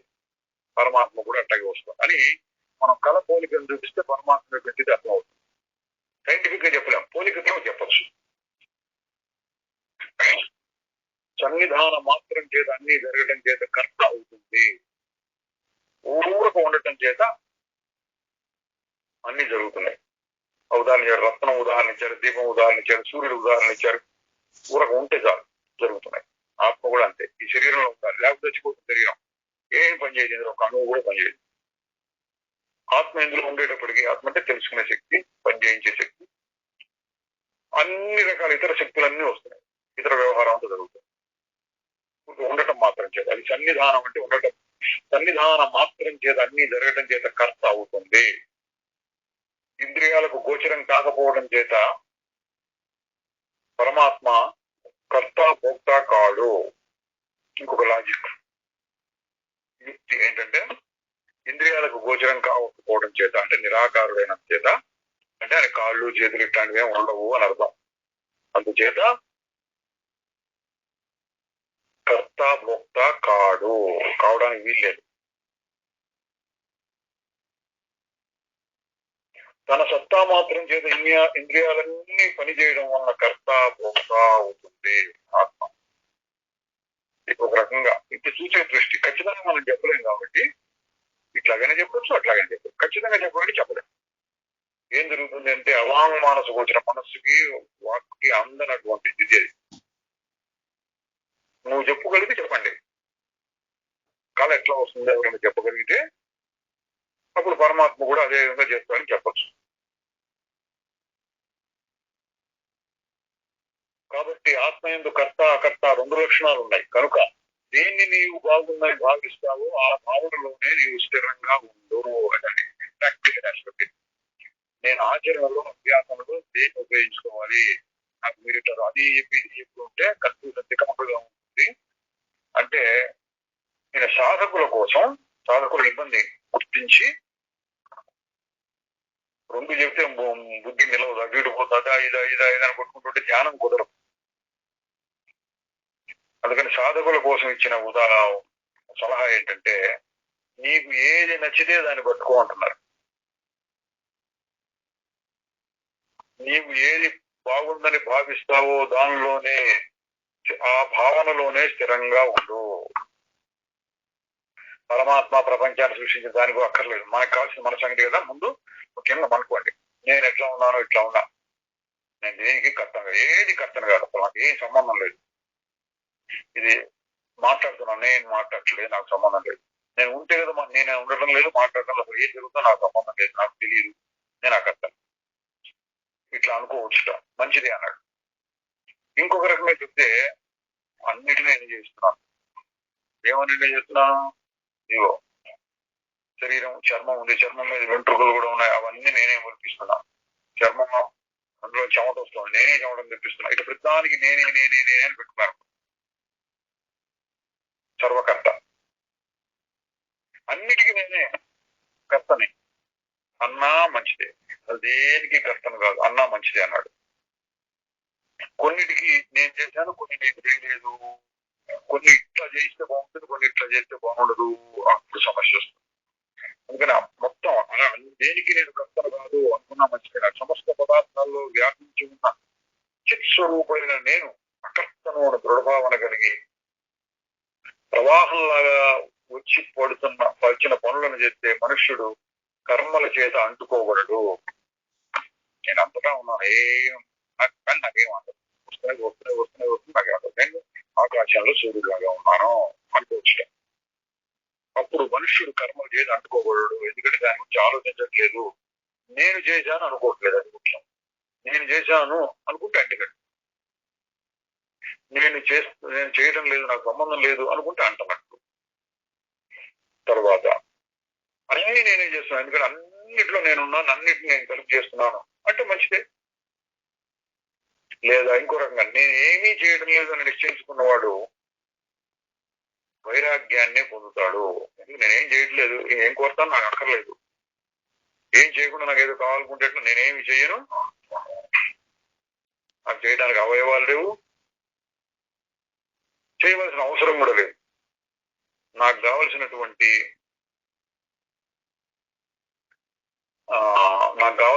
లాభం నా దగ్గరే ఉంది. ఏం ఫలం కావాలి నీకంటే నా దగ్గరే ఉండదు. ఏమి లేకపోయినా దేని మీద ఆధారపడకుండా నేను హాయిగా ఉండగలను. నేనేమి చేయడం లేదు అని నిశ్చయించుకున్నవాడు వైరాగ్యాన్నే పొందుతాడు. భోగాల్లో ఆశ లేనప్పుడు మనుషుడు దేన్ని ఆశ్రయిస్తాడు? కనుక నేను అకర్తను అనే భావన చేత పరమామృతమే సిద్ధిస్తుంది. నేను అకర్తను అనుకుంటే వాడు దేని మీదకి పోతాండి. చూడండి, మళ్ళీ అక్కడ తిప్పి వైరాగ్యం దగ్గర తీసుకొస్తున్నారు. యోగ భాషలో రెండింటిని గుర్తించాలి మనం. ప్రపంచం లేదు, ఆత్మ ఒకటే ఉంది అని చెప్పి, కాబట్టి ప్రపంచం మీద నువ్వు భ్రమపడకు. ప్రపంచం మీద భ్రమపడకుండా ఎట్లా ఉంటుందో నాకు అవసరాలు ఉన్నాయి కదా అంటే నీ అవసరాలన్నీ నీ లోపలికి తీరుతాయి. ఇది గుర్తించు. లోపల ఉన్నటువంటి ఆత్మను గుర్తించినట్లు గుర్తు నువ్వు గుర్తించినట్టు. ఏంటి రుజువు అంటే బయట ప్రపంచం మీద దూకకుండా ఉండటం. అట్లా తిరిగి మళ్ళీ ఇక్కడ తీసుకొచ్చాడు. నేనేమీ చేయడం లేదు నిశ్చయించుకున్నవాడు వైరాగ్యాన్ని పొందుతాడు.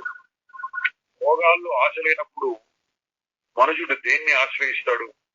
కనుక నేను అకర్తను అనే భావన చేత పరమామృతమే సిద్ధిస్తుంది. ఏం చేయట్లేదంటే వైరాగ్యం వస్తున్నాను. నేనేం చేయట్లేదు, ఇంకేం కోరుతాను నేను? కనుక నేను అకర్తను అనే భావన చేత పరమామృతమే సిద్ధిస్తుంది. లేక ఇంకో రకంగా చూసుకో, అంతా నేనే చేస్తున్నాను అనే మహాకర్త భావంలో స్థిరపడినా ఉత్తమమే. లేక అంతా నేనే చేస్తున్నాను అనే మహాకర్త భావంలో స్థిరపడినా ఉత్తమమే. రెండు రకాలుగా మహాకర్త అంటే అన్నిటినీ చేస్తున్నాను, అకర్త అంటే ఏం చేయట్లేదు, ఏం చేయడం నాకేం అక్కర్లేదు, వైరాగ్యం వస్తున్నాడు. నేను మహాకర్త అన్నిటినీ నేనే చేస్తున్నాను అనే భావంలో స్థిరపడినా ఉత్తమం. ఎందుకంటే ఈ జగత్తు అంతా నాదైనందున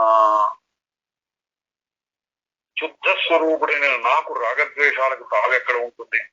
జగత్తు మొత్తం నాదే, ఇంక దేని కోరుతాను నేను? ఈ దేని సంపాదించు అన్ని నావే, ఇంకా సంపాదించుకోవాల్సింది ఏముంది నాకు? ఆ దృష్టితో చూసినప్పటికీ రాగద్వేషం ఒక మంచి చెడు అని లేదు. నీ చండాలమైన వస్తువు అది నువ్వు చేసిందే, నువ్వు సర్వకర్త మహాకర్తవి కాబట్టి చిచి చిచి అని నువ్వేనంటే నువ్వు చేసిందే. బాగుంది అని కూడా అది నువ్వు చేసిందే, బాగలేదు అది నువ్వు చేసిందే, అన్నిటికీ నువ్వే కర్తవి. ఎట్లాగూ అంటే కళ, మళ్ళీ ఇందాక ఉదాహరణ మళ్ళీ కళ దగ్గరికి వస్తే కళలో ఉన్న విషయాలన్నింటినీ అన్ని నేనే చేశాను అనుకోవద్దు. రాత్రి చండాలమైన కళ వచ్చింది, భయం వేసింది, మెలుపు వచ్చింది అన్నారు అనుకోండి. అంత చండాలమైన కళని ఎవరు తెప్పించారు? నువ్వే తెప్పించుకున్నావు. ఇంకోటి ఎవడన్నా తెప్పించుంటే వాడి మీద తగాదకి వెళ్ళొచ్చు. ఈ కళ ఈ విధంగా వాడు తెప్పించినందున నాకు ఇంత నష్టం కలిగింది, నష్టపరిహారం కోర్టుకు కూడా వెళ్ళొచ్చు. అట్లా లేదు, రాత్రి వచ్చిందంతా నేనే సృష్టించుకున్నా అంటే ఎవరి మీద కేసు? ఇంకా అంత నాదే, తప్పైన నాదే, ఉప్పైన నాదే, మంచి అయినా నాదే, చెడైన నాదే. అందుకని ఏం చేయాలి? రెండింటిని వదిలేడు, మంచి చెడు రెండింటిని వదిలేస్తాం. సరిగ్గా అట్లాగే ప్రపంచం మొత్తం నాదే అన్నట్టు చూడదు. ఎట్లాగా ప్రపంచం మొత్తం నీదంటే ప్రపంచం మొత్తం నా మనస్సులోనే ఉంది. ప్రపంచం నీకు ఎలా తెలుస్తుంది? నువ్వు కళ్ళతో చూస్తే, చెవులతో వింటే తెలుస్తుంది. అది ఎక్కడ? నీ మనస్సులో ప్రింట్ పడుతోంది. ప్రపంచం యొక్క ప్రింట్ అంతా నీ మనస్సులో పడుతుంది బొమ్మల్లాగా. దాన్ని చూసి ప్రపంచం అనుకుంటున్నావు అంటే ప్రపంచం మొత్తం నీలోనే ఉంది. ఇక రాగం ఏంటి, ద్వేషం ఏంటి, అంత పడుతున్నాయి, అంతే బొమ్మలు వస్తున్నాయి. కాబట్టి రాగద్వేషాలకు తావెక్కడ ఉంటుంది అంటే ఇది చెప్పదలుచుకుందంటే నువ్వు ఆ విధంగా చేసినా ఈ విధంగా చేసినా చెవుడికి రావాల్సినటువంటి స్థితికి రాగా ద్వేషం లేకుండా ఉంటాం. కావాలంటాం, మంచి అంటాం, లేదా వద్దు బాలేదు అంటాం. ఈ రెండు లేకుండా ఉండటం. ఈ రెండు లేకుండా ఉంటే ఎట్లా ఉంటుంది అంటే ఉదాసీనము అన్న మాట ఇందాక వచ్చింది. ఉదాసీనం ఊరకుంటుంటే అంతే విశేషం ఉందండి. ఏదో కింద మీద పడుతుంటే అదొక రకమైన ఎంటర్టైన్మెంట్, హాయిగా ఉంటుంది, బాగుంటుంది. కానీ ఏమి లేకుండా ఉదాసీనంగా ఉంటే ఏముంటుంది అంటే కళకి సుషుప్తికి ఉన్న తేడా చూసుకోండి. కళ ఉంటే బాగుంటుందా, మీకు గాఢ నిద్ర ఉంటే బాగుంటుందా? గాఢ నిద్రలో మార్పు లేనటువంటి సుఖం, కళ్ళలో సుఖ దుఃఖాలు హెచ్చుతగ్గులుగా వస్తాయి. ఏది బాగుంటుంది అంటే రాత్రి అంతా కళలని సరిగ్గా నిద్రపట్టలేదు అని కొంచెం బాధపడతాం. మంచి నిద్రపడతాం లేదా మాత్రమే ఏం కూడా అనుకుంటాం.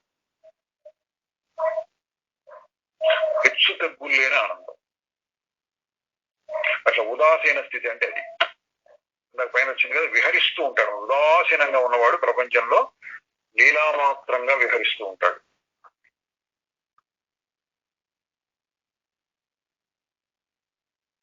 అందువలన శుద్ధ స్వరూపుడైన నాకు రాగద్వేషాలకు తావు ఎక్కడ అంటే ఏ రకంగా డిస్కస్ చేసినా నేను చివరికి తీసుకొచ్చి ఇక్కడ వైరాగ్యము రాగద్వేషములు లేకుండా ఉండడం అనే మాట దగ్గర తీసుకొస్తాను.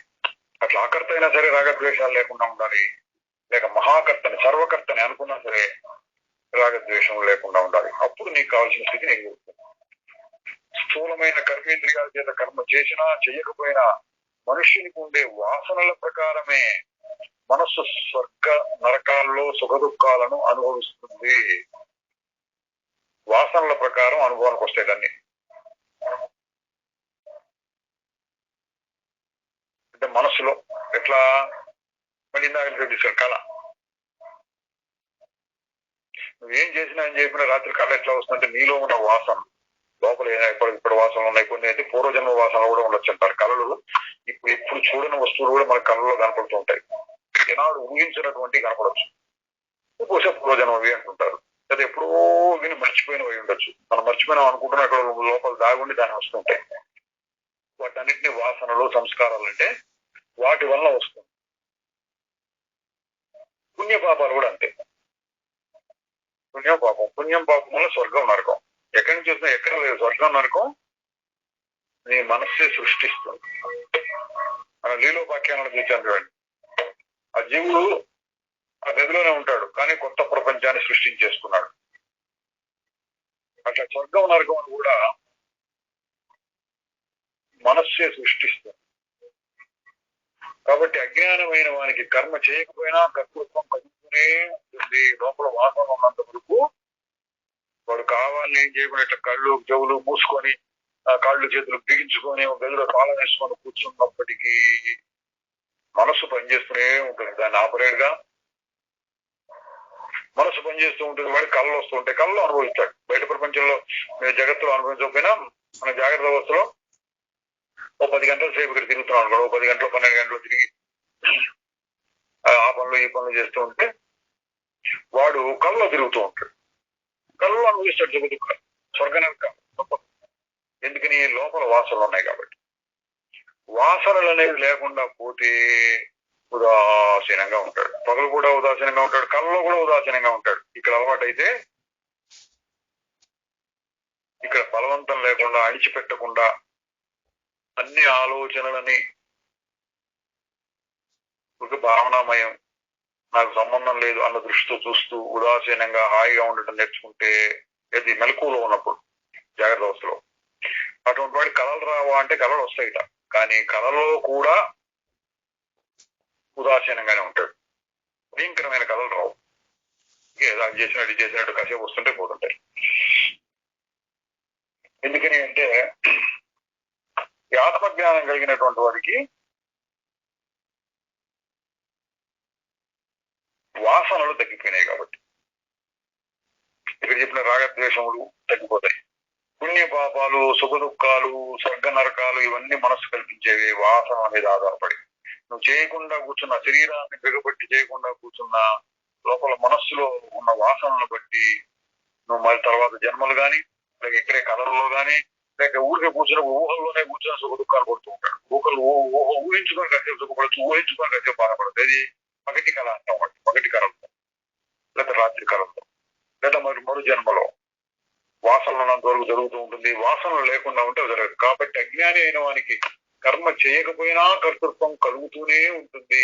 వాసనలు నశించినందున జ్ఞానికి కర్తృత్వం లేకుండా పోతుంది.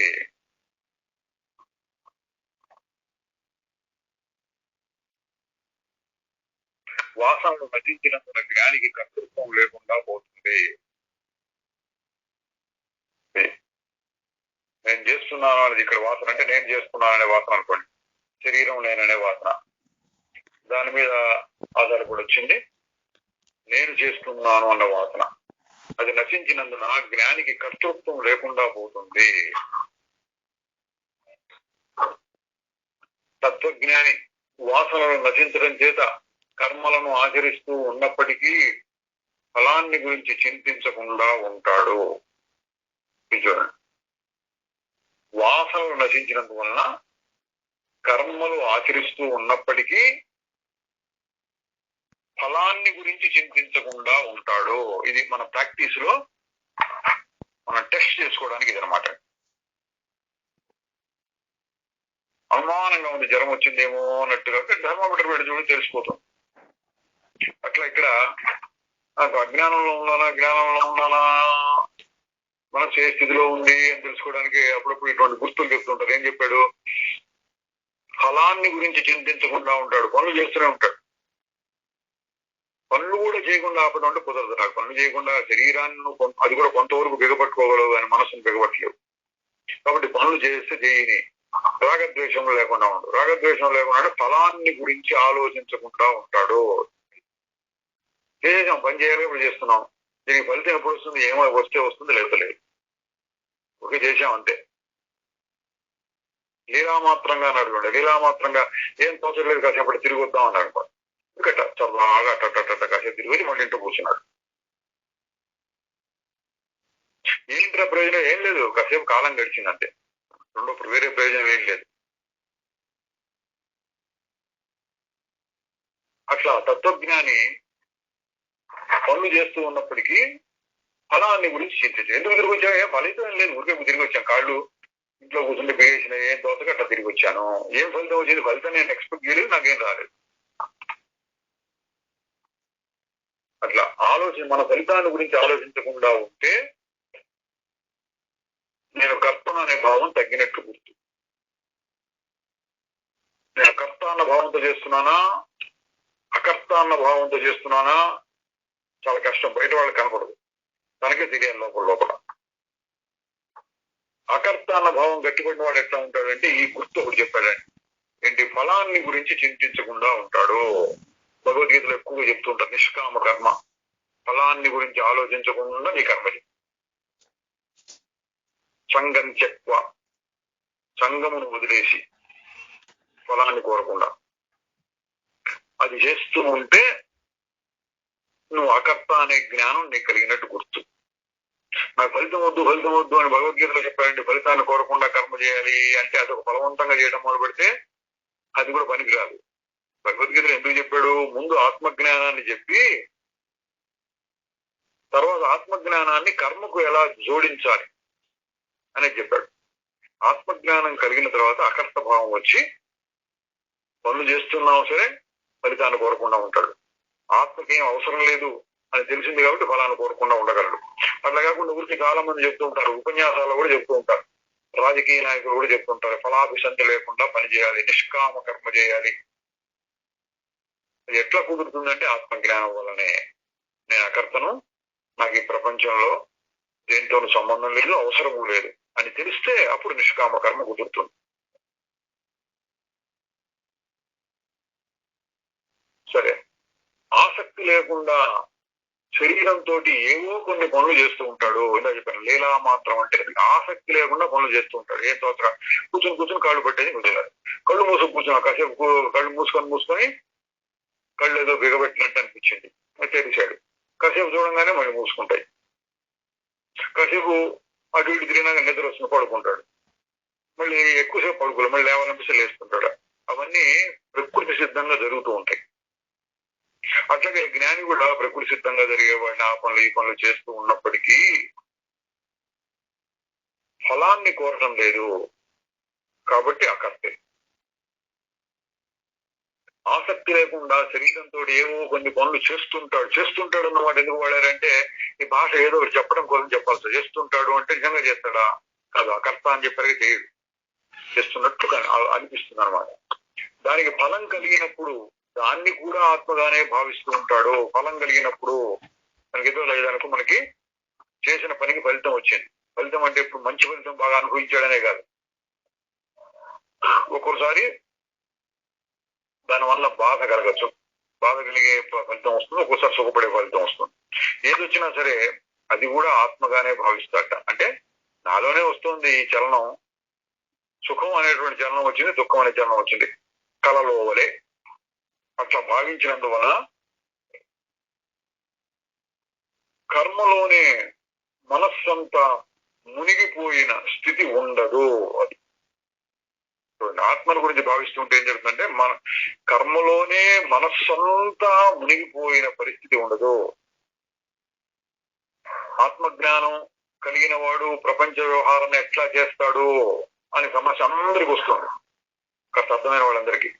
అర్థం కాని వాళ్ళకి రాదు ఇప్పుడు సందేహాల్లో, కాస్త అర్థమైన వాళ్ళకి సందేహం వస్తుంది, ఎట్లా పని చేయాలి మనం అంటే ఇట్లా చక్కగా చెప్తున్నారు చూడండి. కర్మలోనే మనస్సంతా మునిగిపోయిన స్థితి ఉండదు. చెయ్యాలి, కర్మలో మునిగిపోయిన పరిస్థితి, ఈ కర్మ చేయాలి, చక్కగా చేయాలి, ఎట్లా చేయాలి తెలియటం లేదు, మరి ఎట్లా బాగా ఆలోచించాలి, అది ఇంకేమన్నా తెలిసిన వాడిని అడగాలి, సరైన పద్ధతే కాదా, వాడు సరైన సలహా ఇచ్చాడా, లేకపోతే ఎంతకంటే మంచివాడు ఇంకోటి ఉన్నాడా, సరే అది చేస్తున్నాం, ఈ విధంగా చేయాలి, ఆ విధంగా చేయాలా, చేసిన ఫలితం వస్తుందా రాదా, ఇప్పుడు వస్తుందా, కొన్నాళ్ళకు వస్తుందా, చెడిపోతుందా, ఇదంతా ఆలోచిస్తూ ఉంటే మునిగిపోయిన పరిస్థితి ఉంటుంది. మునిగిపోవడం అంటే కర్మ కర్మ పని పని పని పని ఆ పని గురించి ఆలోచిస్తున్నాడు. ఆత్మజ్ఞానం యొక్క పరిస్థితి రెండు, మునిగిపోవడం ఉండదు, పని జరుగుతూ ఉంటుంది ఎప్పటికప్పుడు, ఏదో జరుగుతుంది ఏదో జరుగుతుంది ఏదో జరుగుతుంది. ఎలా జరుగుతున్నాయంటే ఎన్నో జరుగుతున్నాయి. చెట్టు ఎట్లా మొలుస్తుంది, ఆ మొలిచిన చెట్టుకు ఆకులు ఎట్లా వస్తున్నాయి, ఆకులు గాలికి ఎట్లా కదులుతున్నాయి, ఏవో జరుగుతున్నాయి అంతే, ఏదో జరుగుతుంది ఏదో జరుగుతుంది. ఆకాశంలో మబ్బులు ఎట్లా వస్తున్నాయి, వర్షం ఎట్లా కురుస్తుంది, ప్రకృతిలో ఎన్నో పనులు జరుగుతున్నాయి. నేను అనేటువంటి భావం వాటికి ఉన్నట్లేదు. అది సూర్యుడికి కానీ, మబ్బులకు కానీ, వర్షానికి కానీ నేను కురుస్తున్నాను, నేను కురిపిస్తున్నాను ఏం లేదు, జరుగుతున్నాయి అవన్నీ. అట్లాగే ఈ శరీరంలో జరగవలసిన పనులు కూడా వాళ్ళందరూ జరుగుతూ ఉంటాయి. నువ్వేం చేయాలి, లీలా మాత్రం ఊరికి చూస్తూ ఉండాలి. అట్లా ఉంటే మునిగిపోయినట్లు కాదు. ఇంకొక రకంగా చెప్తే దీన్నే, నీ స్వరూపాన్ని మర్చిపోకుండా కర్మలు చేయొచ్చు. నీ స్వరూపాన్ని మర్చిపోకుండా కర్మలు చేస్తే మునిగినట్టు కాదు. ఏదో పెద్ద నది, గంగా నదిలా ఉంది అనుకోండి, గంగా నదిలోకి వెళ్ళి మునగమని అనుకోండి, అట్లా ఈత అది వచ్చిన వాళ్ళు హుషారుగా కొంచెం లోపలికి వెళ్తారు. ఈత రాని వాళ్ళు ఉంటారు, ఒక ఆడవాళ్ళు, ముసలి వాళ్ళు, పిల్లలు. ఈత రాని వాళ్ళు ఏం చేస్తుంటారు, ఒడ్డునే కూర్చొని కొద్దిగా అట్లా కాళ్ళు దగ్గర కొంచెం వెళ్ళి మునిగామా లేదా అన్నట్టుగా ఆ తలకాయ ముంచిన మళ్ళీ రావడం, మరి లోపలికి వెళ్ళకుండా. అంటే ఏంటి, నీటి అడుగునున్నటువంటి భూమిని వదలకుండా, మళ్ళీ ఒడ్డును కూడా వదలకుండా, మరీ లోతుకి వెళ్లకుండా జాగ్రత్తగా నలుగురిని అడిగాం బాబు ఇక్కడ దిగచ్చా, బాగా లోతు, ఒక్కసారి కాళ్ళు పడిపోతాయా అని తెలుసుకుని సరైన ప్లేస్ లో జాగ్రత్తతో మునుగుతారు. ఒకసారి రెండుసార్లు ఇట్లా మునిగి మళ్ళీ బయటకు వచ్చేస్తారు. అది నీళ్ళల్లో అది మునిగినప్పటికీ జాగ్రత్తగా మునుగుతున్నారు. అంటే వాళ్ళ దృష్టి నాకు చేత కాదు, నీళ్ళలో మునగడం ఈత రాదు, పడిపోతే బయటికి రావడం కష్టం అని తెలుసు కాబట్టి ఆ జ్ఞానంతో నీళ్ళలో వెళ్తారు. ఎందుకు వెళ్ళాలి, ఎవడది గంగలో మునిగితే పుణ్యం వస్తుంది కాబట్టి వెళ్తుంటారు వెళ్ళే వాళ్ళందరూ. అంటే ఏం జరిగింది ఇక్కడ, జాగ్రత్తగా మునుగుతున్నారు. అంటే మనసులో రెండు భావాలని, మునగాలి అనే భావం ఉంది, జాగ్రత్తగా మునగాలి అనే భావం కూడా ఉంది. అట్లా కాకుండా ఇంకోటి ఎవడు ఉన్నాడు, అంత నాకు వచ్చలే అన్నాడు, ధైర్యంగా వెళ్ళిపోయినాడు. అక్కడ పెద్ద సుడిగుండంలో అడుగుతున్నాడు, సుడిగుండంలో పడిపోయాడు. ఎంత ఈత వచ్చిన వాడైనా కొట్టుకోడు, మునిగిపోయాడు. అట్లా కాకుండా తగిన జాగ్రత్తలతో పోయిన వాడు మునగకుండా ఉంటాడు. ఇంకా కొన్ని చోట్ల ఈ యాత్రికులు వాళ్ళు ఎక్కువగా వస్తున్నప్పుడు మునిగిపోకుండా కోసం అక్కడక్కడ ఇనప స్తంభాలు కట్టి వాటికి మళ్ళీ ఈ పుష్కరాలు వచ్చినప్పుడు చేస్తుంటారు, గొలుసులు కడతారు, దాని నుంచి దాడి గొలుసు, ఆ గొలుసును పట్టుకొని మునుగొచ్చు. ఇది ఒక ఆధారం మనకి, ఈ స్తంభాన్ని పట్టుకొని గొలుసును పట్టుకొని అట్లా కూడా చేస్తుండొచ్చు. అంటే ఏంటి, మునిగిపోయిన పరిస్థితి ఉండదు అంటే జాగ్రత్తగా అనమాట. అట్లా దాన్ని ఉదాహరణ చెప్పాము. అది ఇక్కడ నీళ్ళ ఉదాహరణ తీసుకుని, నీళ్లు కాకుండా ప్రపంచంలో వ్యవహారంలో మునిగిపోవడం ఎట్లా ఉంటుందంటే, ఆత్మను మర్చిపోయి అంశం ఈ పనే ముఖ్యము, ఈ పని జరిగితే నేను బతుకుంటాను, పని ఫెయిల్ అయితే నేను చచ్చిపోతాను, నాకు నా వల్ల కాదు, ఇంత జరిగినాక నేను ఎందుకు బతికుండటం, అంత ఇది ఉండదు. ఎట్లా తన ఆత్మని మర్చిపోకుండా ఉంటే, ఏం నాకు కావాల్సినది నా దగ్గరే ఉంది, ఇలా మాత్రంగా పనిచేస్తున్నాను, ఈ పని చెడిపోతుందేమో, ₹1,00,00,000 నష్టం వస్తుందేమో అన్నాడు. అయితే ఏంటి, ఆత్మకి అన్నట్లుగా ఉంటుంది. మరి ఎందుకు చేస్తున్నావు అంటే, నేను చేయటం లేదు, అకర్తన జరుగుతున్నాయి. అవి ఎందుకు జరుగుతున్నాయంటే ఏదో ఒక శక్తి నడిపిస్తాను. నా చర్మం మీద వెంట్రుకలు ఎందుకు మొలుస్తున్నాయి నాకు తెలియదు, అది ప్రకృతిలో వచ్చింది, ఈశ్వరుని యొక్క శక్తి అది జరుగుతోంది. అంతే, నీ కాళ్ళతో చేతులతో ఈ పని ఎందుకు చేస్తున్నావు అంటే ఎందుకో జరుగుతోంది. మరి నేనెవరు అంటే నా స్వరూపం. అది ఆ స్వరూపాన్ని మర్చిపోకుండా నువ్వు పనిచేస్తే మునిగినట్టు కాదు. చూడండి, రెండు ఆ ప్రపంచంలో లేదా పని చేసే పనుల్లో మునిగిపోయి ఆత్మను మర్చిపోయినట్టుగా మునిగిపోయి పనిచేస్తే తీవ్రమైనటువంటి సుఖ దుఃఖాలు కలుగుతూ ఉంటాయి. ఆత్మలోనే మునిగిపోయినారు కొంతమంది అట్లా చేస్తారు యోగులు. ఆత్మలోనే ఎప్పుడు మునిగి ఉందాము అని. ఆ మునిగున్న కాసేపు బాగానే ఉంటుంది, బయటకు వచ్చినా బాధపడతారు వాళ్ళు కూడా. అందువల్ల జ్ఞానులు ఏం చెప్పారంటే, నువ్వు మునిగినట్టు కనపడాలి కానీ మునగకూడదు, జాగ్రత్తగా మునగాలన్నమాట. ఆత్మని మర్చిపోకుండా లోక వ్యవహారం చేయాలి. ఆత్మను మర్చిపోకుండా ఉన్నటువంటి నేను ఈ పని చేయవలసిన అవసరం లేదు, ఈ పని చేస్తే ఎటువంటి ఫలితం అంటే సుఖం వస్తుందో అటువంటి సుఖం నాకు ముందే ఉన్నది, పని ఫెయిల్ అయిపోతే నాకు ఏమీ నష్టం లేదు, ఇటువంటి భావాలతో పనులు చేస్తూ ఉంటాడు. అది మునగకుండా ఉండటము అంటే అదే. కాబట్టి మనస్సుతో చేయబడింది, మనస్సుతో చేయబడనిదే అకర్త ఎట్లా అవుతాడంటే, మనస్సును పెట్టి కావాలని చేస్తే చేసింది, లేకపోతే దాంతో జరిగిపోతున్నాయి, చేయబడినదే. కనుక మనస్సే కర్త అవుతుంది కానీ దేహం కాదు. మనస్సే కర్త, దేహం కాదు, తెలిసిందే మనకి. కావున రామ, నీవు కర్మలు చేసినా సరే చేయకపోయినా సరే నీ చిత్తం మాత్రం వానిలో మగ్నం కానీయమాక. ఈ పని ఉంది, ఇంకా బాగా చేయాలి, ఇంకా బాగా చేయాలి, కొత్త కొత్త సైంటిస్ట్ అనుకోండి, కొత్త కొత్త టెక్నాలజీ, కొత్త కొత్త విషయాలు కనిపెట్టాలి, అంత సీరియస్ గా అవుతుంది. పని చేస్తున్నాం, జరిగితే జరుగుతుందో జరగకపోతే జరగబోతుంది. ఆ సైంటిస్టులు టెక్నాలజిస్టు వాళ్ళు కూడా ఈ జ్ఞానం ఉంటే చేయొచ్చండి. అవన్నీ కూడా ఏదో కొత్తది కనిపెట్టాలని ప్రయత్నం చేస్తున్నాడు, అయితే అవుతుంది, కాదు అంతే. చేస్తారు కొన్ని చోట్ల 15 సంవత్సరాలు 20 సంవత్సరాలు 50 సంవత్సరాలు రీసెర్చ్ చేసి ఏదో కొత్తది అనుకుంటాడు. అవుతుందా కాదండి, ఏమో నా జీవితంలో అవుతుందో కాదు. స్టీఫెన్ హాకింగ్ అని ఉన్నాడు ఒక సైంటిస్ట్, ఆయన పెద్ద కనిపెట్టాలనుకున్నాడు, చాలా పరిశోధన చేశాడు, చచ్చిపోయాడు. పూర్తిగా ఆయన నిరూపించాలనుకున్నది. ఎట్లా మరి బాధపడతాడా అంటే, బాధపడే మనస్తత్వం ఉంటే బాధపడతాడు, లేకపోతే మనం చేస్తున్నాం, మనం చేయాల్సిన ప్రయత్నం మనం చేస్తున్నాం, ఎప్పుడు జరిగితే అది జరుగుతుంది, జరగకపోతుందేమో కూడా. అట్లాగే పెద్ద పెద్ద వ్యాపారవేత్తలు ఉంటారు, వాళ్ళు మనం ఏదో 100 రూపాయలు 200 రూపాయలు చూసుకుంటే వాళ్ళు 1000 కోట్లు ఉంటాయి, 10,000 కోట్లు ఈ కంపెనీ మీద మనం పెట్టుబడి పెట్టాము, వెళ్ళిపోతారు. ఒక ఏడాది 2 ఏళ్ళకి నష్టం వచ్చింది అంటాడు. నష్టం రాని మనం వ్యాపారం నష్టం అవుతాయి, 1000 కోట్లైనా 2000 కోట్లైనా అంతే, పోయినట్టే అనే దృష్టి ఉందనుకోండి. వాళ్ళు ఏం చేస్తున్నారు, లీలామాత్రంగా చేస్తున్నట్లు అర్థం అవుతుంది. అంటే పెద్ద పనులు చిన్న పనులు అని కాదు మనకి ఇక్కడ కావాల్సింది. లీలామాత్రంగా చేయడం ఎట్లాగంటే, వాళ్ళు ముందు సిద్ధపడి ఉంటారు. 1000 కోట్లు పెడుతున్నాం ముందు పెట్టుబడి అంటే, వారి దగ్గర ఎంతో 1,00,000 కోట్లు ఉంటుంది, 1000 కోట్లు ఈ పరిశ్రమ మీద పెడుతున్నాం, వస్తుందా వస్తా 100 కోట్లు 5,000 కోట్లు వస్తుంది, లేకపోతే పోతుంది అని కూడా వాళ్ళు ముందు తయారై ఉంటారు. ఆ విధంగా ఉండదు మన లీలామాత్రంగా. ఎందుకు ప్రపంచం యొక్క వాళ్ళకి ఎంత తెలుసు అంటే, అదొక రకమైన జ్ఞానం. ప్రపంచాన్ని బాగా స్టడీ చేశారు, ఇండస్ట్రీస్ వ్యాపారాలను వాటి బాగా స్టడీ చేసి రిస్క్ ఫ్యాక్టర్ ఉంటుంది. ప్రతి పరిశ్రమలోనూ వ్యాపారంలో రిస్క్ అనేది ఉంటుంది, మనం రిస్క్ తీసుకోవాలి, పోతుంది, బాధపడకూడదు అనేటువంటి జ్ఞానం ఉన్నవాడే వాటికన్నిటిని తట్టుకొని హ్యాపీగా ఉండగలుగుతాడు. లేకపోతే నష్టం చాలా మందికి వస్తాయి, నష్టం తిరుపతి వాడు ఆత్మహత్య చేసుకోడు. అటువంటి జ్ఞానాన్ని ఇక్కడ చెప్తున్నాడు. నువ్వు ఏ పని చేస్తున్నా సరే ఆత్మని మర్చిపోకుండా చెయ్యి. ఆత్మని మర్చిపోకుండా. ఆత్మలో మునిగితే మంచిదే కానీ ఎక్కువసేపు ఉండలేవు, ప్రపంచంలో మునిగితే మంచిది కాదు, సుఖ దుఃఖాలు వస్తుంటాయి. ఏం చేయాలంటే వయామీడియా రెండింటి కలిపి ఆత్మని మర్చిపోకుండా ప్రపంచ వ్యవహారాన్ని చేయాలి. నీ చిత్తం మాత్రం వానిలో మగ్నం కానీ మాకేంటి ప్రపంచంలో.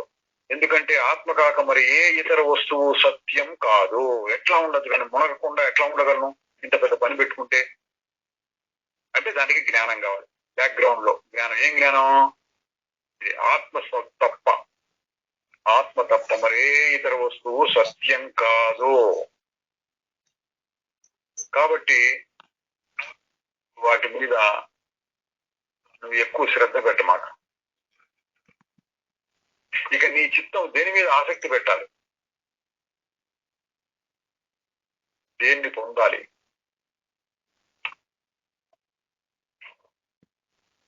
ఓ మహాత్మా శ్రీరాముడు చాలా గొప్పగా చెప్పారు. అంటే ఇందులో కథలు ఏం లేవండి, వాళ్ళు చెప్పిన దాంట్లో మొత్తంలో కథలు ఏం లేవు, చాలా సీరియస్ మ్యాటర్. ఉపదేశం అన్నమాట, ఉపదేశం చేశాడు. అప్పుడు శ్రీరాముడు అడుగుతున్నాడు, ఓ మహాత్మా, ఉత్తమ యుక్తుల ద్వారా తాము వచించిందంతా సత్యమే. పరమాత్మ కర్త అయినా అకర్త, భోక్త అయినా అభోక్త. భోక్త అన్నమాట ఎక్కువగా పెద్దగా చెప్పకపోయినా అయినా భోక్త కూడా కలుపుకున్నాడు, రెండు కలిసే ఉంటాయి. కర్త అయినా అకర్త, భోక్త అయినా అభోక్త. అంటే అన్ని అనుభవించినట్టు ఉంటుంది, కానీ ఏది పట్టదు. ఎన్నెన్నెన్నెన్నెన్నో విషయాలు అనుభవించి ఉంటాం అనుకోండి మనం కూడా. ఏమి ఇప్పుడంటే అయిపోయింది, ఎప్పుడు అనిపించి అప్పుడే కాసేపు ఉండేది పోతుంది. మరి ఏది ఎప్పుడు ఉండేది అంటే నీ స్వరూపం ఎప్పుడు. అట్లా ఆగి చూడు, ఇది ఎప్పుడు ఉంటుంది. ఇది అన్నిటికీ ఆధారంగా కూడా ఉంటుంది. ఇంకా గట్టిగా మాట్లాడితే ప్రపంచంలో నీకు కలిగినటువంటి అన్ని సుఖాలకి ఇదే ఆధారం. అది కిందసారి ఇప్పుడు చెప్పుకున్నట్టును. అన్ని తర్వాత వస్తుంది అనమాట. అన్ని సుఖాలకి ఆధారమైనటువంటి సుఖం నీ దగ్గర. నీ దగ్గర సుఖం లేకపోతే బయట ఎక్కడ సుఖం రాదు. అటువంటి ఆత్మస్వరూపం ఉంది కాబట్టి బయటికి వెళ్ళి ఇంకొక దాన్ని అనుభవించాలనేటువంటి విషయం కోరిక లేదు. కాబట్టి పైకి అనుభవిస్తున్నట్లు అన్ని విషయాలు చూస్తున్నట్టు పోతున్నట్టు అనుభవిస్తున్నట్టు అనిపించిన భోక్త అయినా అభోక్త, కర్త అయినా అకర్త అని శ్రీరాముడు వివరిస్తున్నాడండి. వశిష్ఠ మహర్షి చెప్పిన మాటలే మళ్ళీ ఈయన ఆయనకి విన్నవించుకుంటున్నాడు. ఏంటి, మీరు చెప్పింది నాకు బాగా అర్థమైంది అని గుర్తుగా. పరమాత్మ కర్త అయినా అకర్త, భోక్త అయినా అభోక్త. దేవా, నా హృదయంలో ఇప్పుడు బ్రహ్మం భాషిస్తోంది. శ్రీరాముడు అంటారు, నా హృదయంలో ఇప్పుడు బ్రహ్మం భాషిస్తోంది. బ్రహ్మం అంటే మారనటువంటి స్వరూపం. బ్రహ్మం అంటే ఏదో ఉందనుకోనుకోవాలి, బ్రహ్మదేవుడు శ్రీమన్నారాయణ ఎక్కడో ఉంటారు, అట్లా కాదు.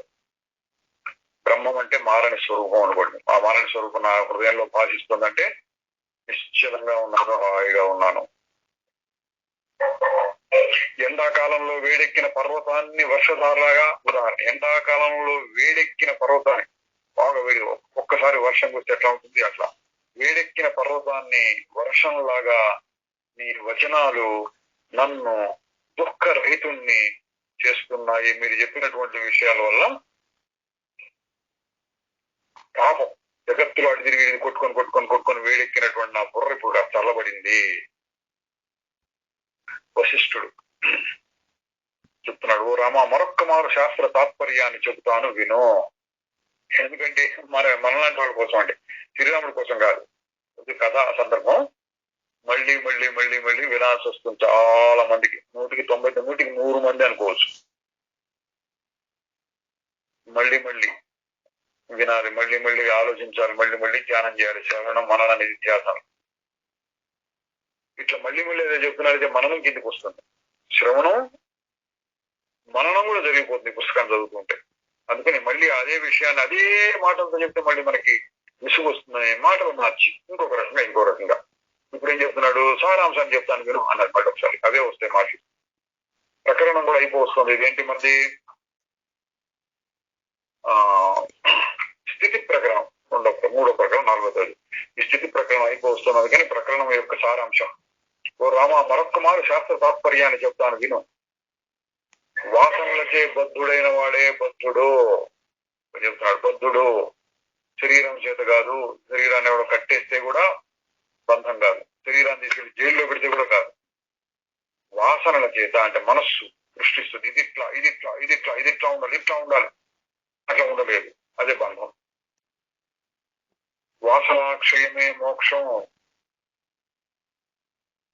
వాసనాక్షయం అంటే పైకి చెప్పుకుంటే మరి రాగద్వేషం అనుకోండి, కావాలి వద్దు ఆ వాసన. ఇంకా లోతుగా ఆలోచిస్తే శరీరం నేను అనుకోవడం పెద్ద వాసన, దేహ వాసన. శరీరం నేను అనుకుంటే రాగద్వేషాలు వస్తాయి. లేదా ప్రపంచం సత్యం అనుకోవడం మూలమైనటువంటి వాసన. ప్రపంచం సత్యం అయితే రాగద్వేషాలు వస్తాయి. వాసనాక్షయమే మోక్షం. అటు ఫ్రీగా ఉండాలి, ఎప్పుడు ఏది అనిపించకుండా, అనిపించిన పైన కానీ తీవ్రంగా ఏది అనిపించకూడదు. అట్లా ఉంటే మోక్షం, అది వాసనాక్షయం మోక్షం. కనుక వాసనలన్నింటినీ త్యజించి చివరికి మోక్షేచ్ఛను కూడా వదలు. ఫైనల్ గా ప్రకరణం అయిపోతుంది కదా. శ్రీరాముడు కూడా చెప్పుకున్నాడు, ఆయన ఇప్పుడు హాయిగా ఉన్నాను అన్నాడు కదా. హాయిగా ఉంటే ఏం చేయాలి? హాయిగా ఉన్న తర్వాత ఏం చేయాలి? యోగ వర్షం అయిపోతుందండి, ఇంకో గ్రంథం తీసుకుందాం, అట్లా వద్దు.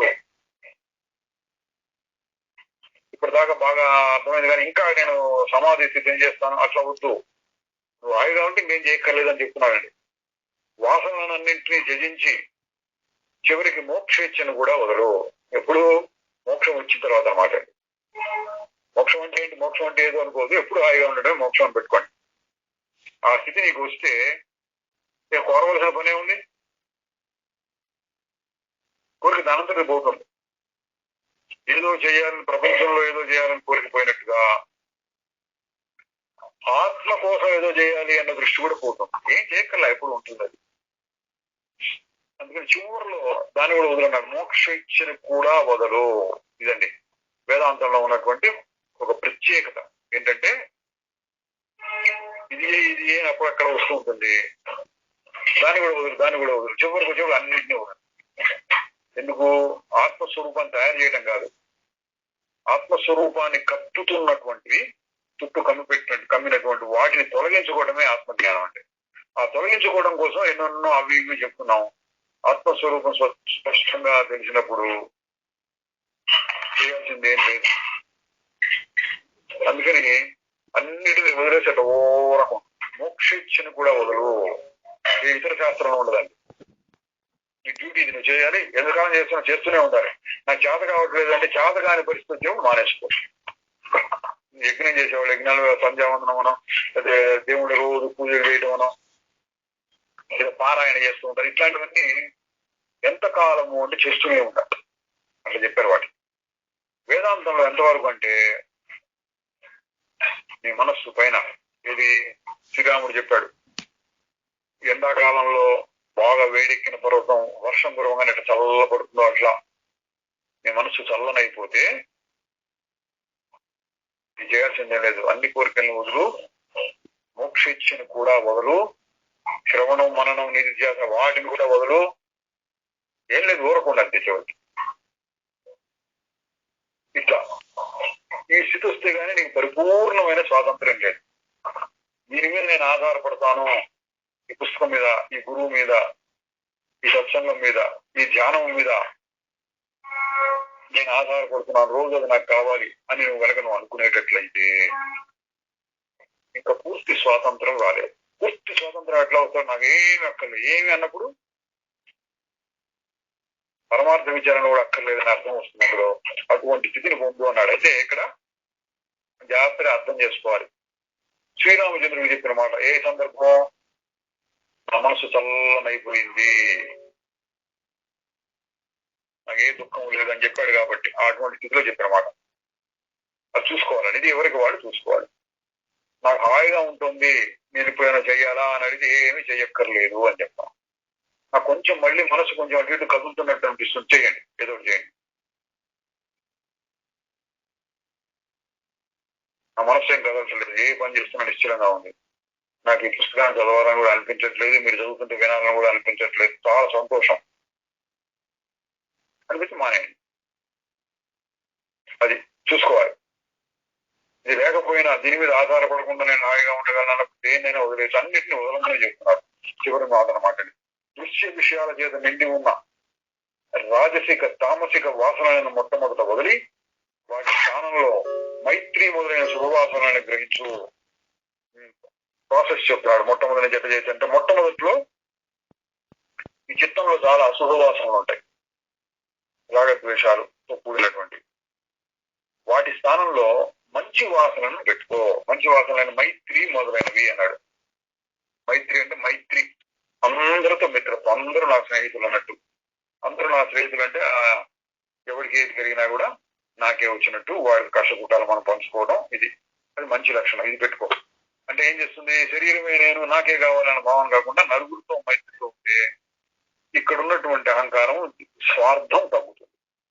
ఉండేది మైత్రి, తర్వాత కరుణ అనేది కూడా 4 చెప్తారు. మైత్రి, కరుణ, ముదిత, ఉపేక్ష. ఈ 4 కలిపి మైత్రి ఆది వాసనలు అన్నారు ఇక్కడ. మైత్రి, తర్వాత కరుణ. కరుణ అంటే మనకంటే తక్కువ స్థితిలో ఉన్న వాళ్ళు ఉంటే వాళ్ళ మీద కరుణ, వీలైతే ఏదైనా సహాయం చేద్దాం, లేదా కనీసం అయ్యో పాపం అని అనిపిస్తూ ఉంటుంది. ఇది ఒక మంచి వాసన అన్నాడు. ఎందుకు? స్వార్థం తగ్గుతుంది ఇందులో కూడా. తర్వాత ముదిత అంటే సంతోషించడం. దేనికి సంతోషించి? నాకేదైనా వస్తే నేను ఎట్లా సంతోషిస్తాను, మంచిది. అట్లాగే ఎవడో ఫలానా వాడికి అది వచ్చిందిట, ఫలానా వాడికి లాటరీలో 10 కోట్లు వచ్చిందంటే నువ్వు సంతోషించు. మనవాడే అనుకోవడానికి అన్ని భావన మాత్రమే ప్రపంచం. వాడు నా ఫ్రెండే అనుకుంటే నువ్వు సంతోషించచ్చు. అదే నేను కూడా లాటరీ టికెట్ తీసుకున్నాను, వాడికి వచ్చింది నాకు కూడా లేదని బాధపడకుండా సరే ఎవడో వాడికి వచ్చిందిగా అంటే ముదిత అవుతుంది. ఉపేక్ష, దుర్మార్గులు ఉంటారు, దుఃఖం వస్తూ ఉంటుంది. దుర్మార్గుల్ని, దుఃఖాన్ని కలిగించే పరిస్థితి ఉన్నటువంటి వచ్చినప్పుడు ఉపేక్ష అంటే ఓర్చుకోవడం, వదిలేయడం, సరిపోని వాటితో మనకెందుకు అన్నట్టుగా ఉంటుంది ఉపేక్ష అన్నాడు. ఈ 4 రకాల వాసనలు ప్రపంచంలో మంచివి. అందుకని ప్రపంచంలో ఉన్నటువంటి అశుభ వాసనలు తీసేయడం కోసం ప్రపంచంలో మంచి వాసనలు మైత్రి, కరుణ, ముదిత, ఉపేక్ష, వీటిని గ్రహించు అంటే ఇది మొట్టమొదటిది. ఆత్మజ్ఞానం రాకముందు చెప్పే మాటలు ఇవి. ఆత్మజ్ఞానం రాకముందు శుభేచ్ఛ, మంచి కోరిక వచ్చిన వాడు దృశ్య విషయాల చేత నిండి ఉన్న రాజస తామస వాసనలు వదిలేసి వాటి స్థానంలో శుభవాసనలు అంటే సత్వగుణమైన వాసనలు మైత్రి, కరుణ, ముదిత, ఉపేక్ష వాటిని గ్రహించు. అట్టి శుభవాసనలతో కూడా వ్యవహరిస్తూ అశుభవాసన నీకు బాగా ఉండి దాంతో పాటు క్రమంగా ఆత్మజ్ఞానం కలిగి వ్యవహరిస్తూ క్రమంగా వాటిని కూడా త్యజించి అంతఃకరణలో ఏ విధమైన ఇచ్చా లేని వాడివై సమ్యక్ జ్ఞానయుక్తమైన సమాధిని అభ్యసిస్తూ చిన్మాత్ర వాసనతో మిగిలిపో. అంటే ముందు మనసులో చాలా అశుభ వాసనలు ఉంటాయి కాబట్టి వాటిని క్యాన్సిల్ చేయడం కోసం వాటికి విరుద్ధమైనటువంటి స్వార్థాన్ని తగ్గించి అనంతత్వాన్ని, సర్వాత్మభావాన్ని కలిగించేటువంటి వాసన పెట్టుకో. తర్వాత క్రమంగా ఆత్మజ్ఞానాన్ని వృద్ధి చేసుకో. తర్వాత వాటిని కూడా వదిలే. ఏ ఇచ్చా లేని వాడివై సమ్యక్ జ్ఞానయుక్తమైన సమాధిని అభ్యసిస్తూ, మంచి వాసన చెడు వాసన రెండింటిని తీసేసి అభ్యసిస్తూ చిన్మాత్ర వాసనతో మిగిలిపో.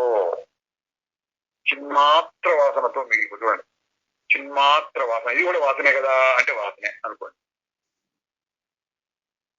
శుభవాసనలు శుభం అశుభం పోయినాయి. ఇప్పుడు ఏమొచ్చింది?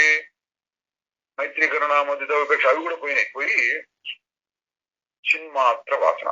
చిన్మాత్ర వాసన అంటే ఏంటి? చైతన్యం మాత్రమే ఉంటుంది. చైతన్యం మాత్రమే, శుద్ధ చైతన్యం మాత్రమే. అంటే నీ పరిస్థితి ఎప్పుడు దాన్ని చూస్తూ అది ఒక వాసనగా అయిపోవాలి. ఏదొచ్చినా సరే అందులో నుంచి అన్ని వస్తున్నాయని కానీ నేను శుద్ధ చైతన్యం నాకేం అంటట్లేదు కానీ ఇది ఈ వాసన పెట్టుకోవాలి, నాకేం సంబంధం లేదు. ఇంకా ఇప్పుడు అకర్త భావం, అది మనం ఎక్కువగా చెప్పుకున్న సాక్షి అన్నమాట. నాకేం సంబంధం లేదు. అకర్త, అభోక్త, అసంగం, సాక్షి ఇటువంటి పెట్టుకుంటే చిన్మాత్ర వాసన. అది ప్రపంచం నిజం అనే వాసన ఎందుకు ముందు ఉండేది, ఇప్పుడు ప్రపంచం అబద్ధం అనే వాసన.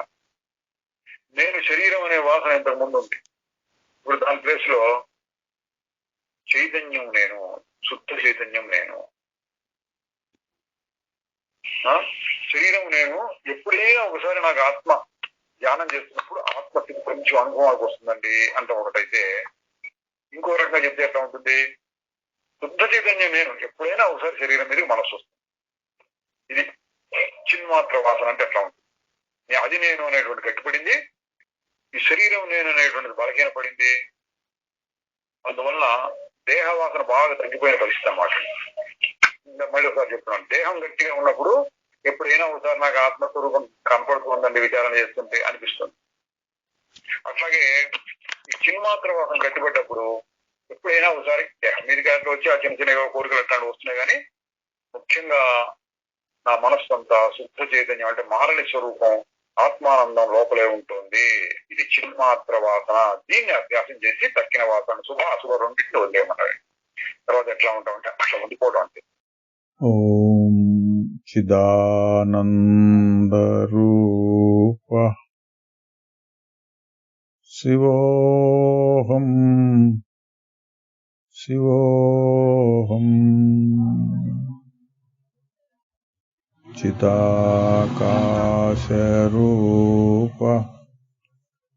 శివోహం శివోహం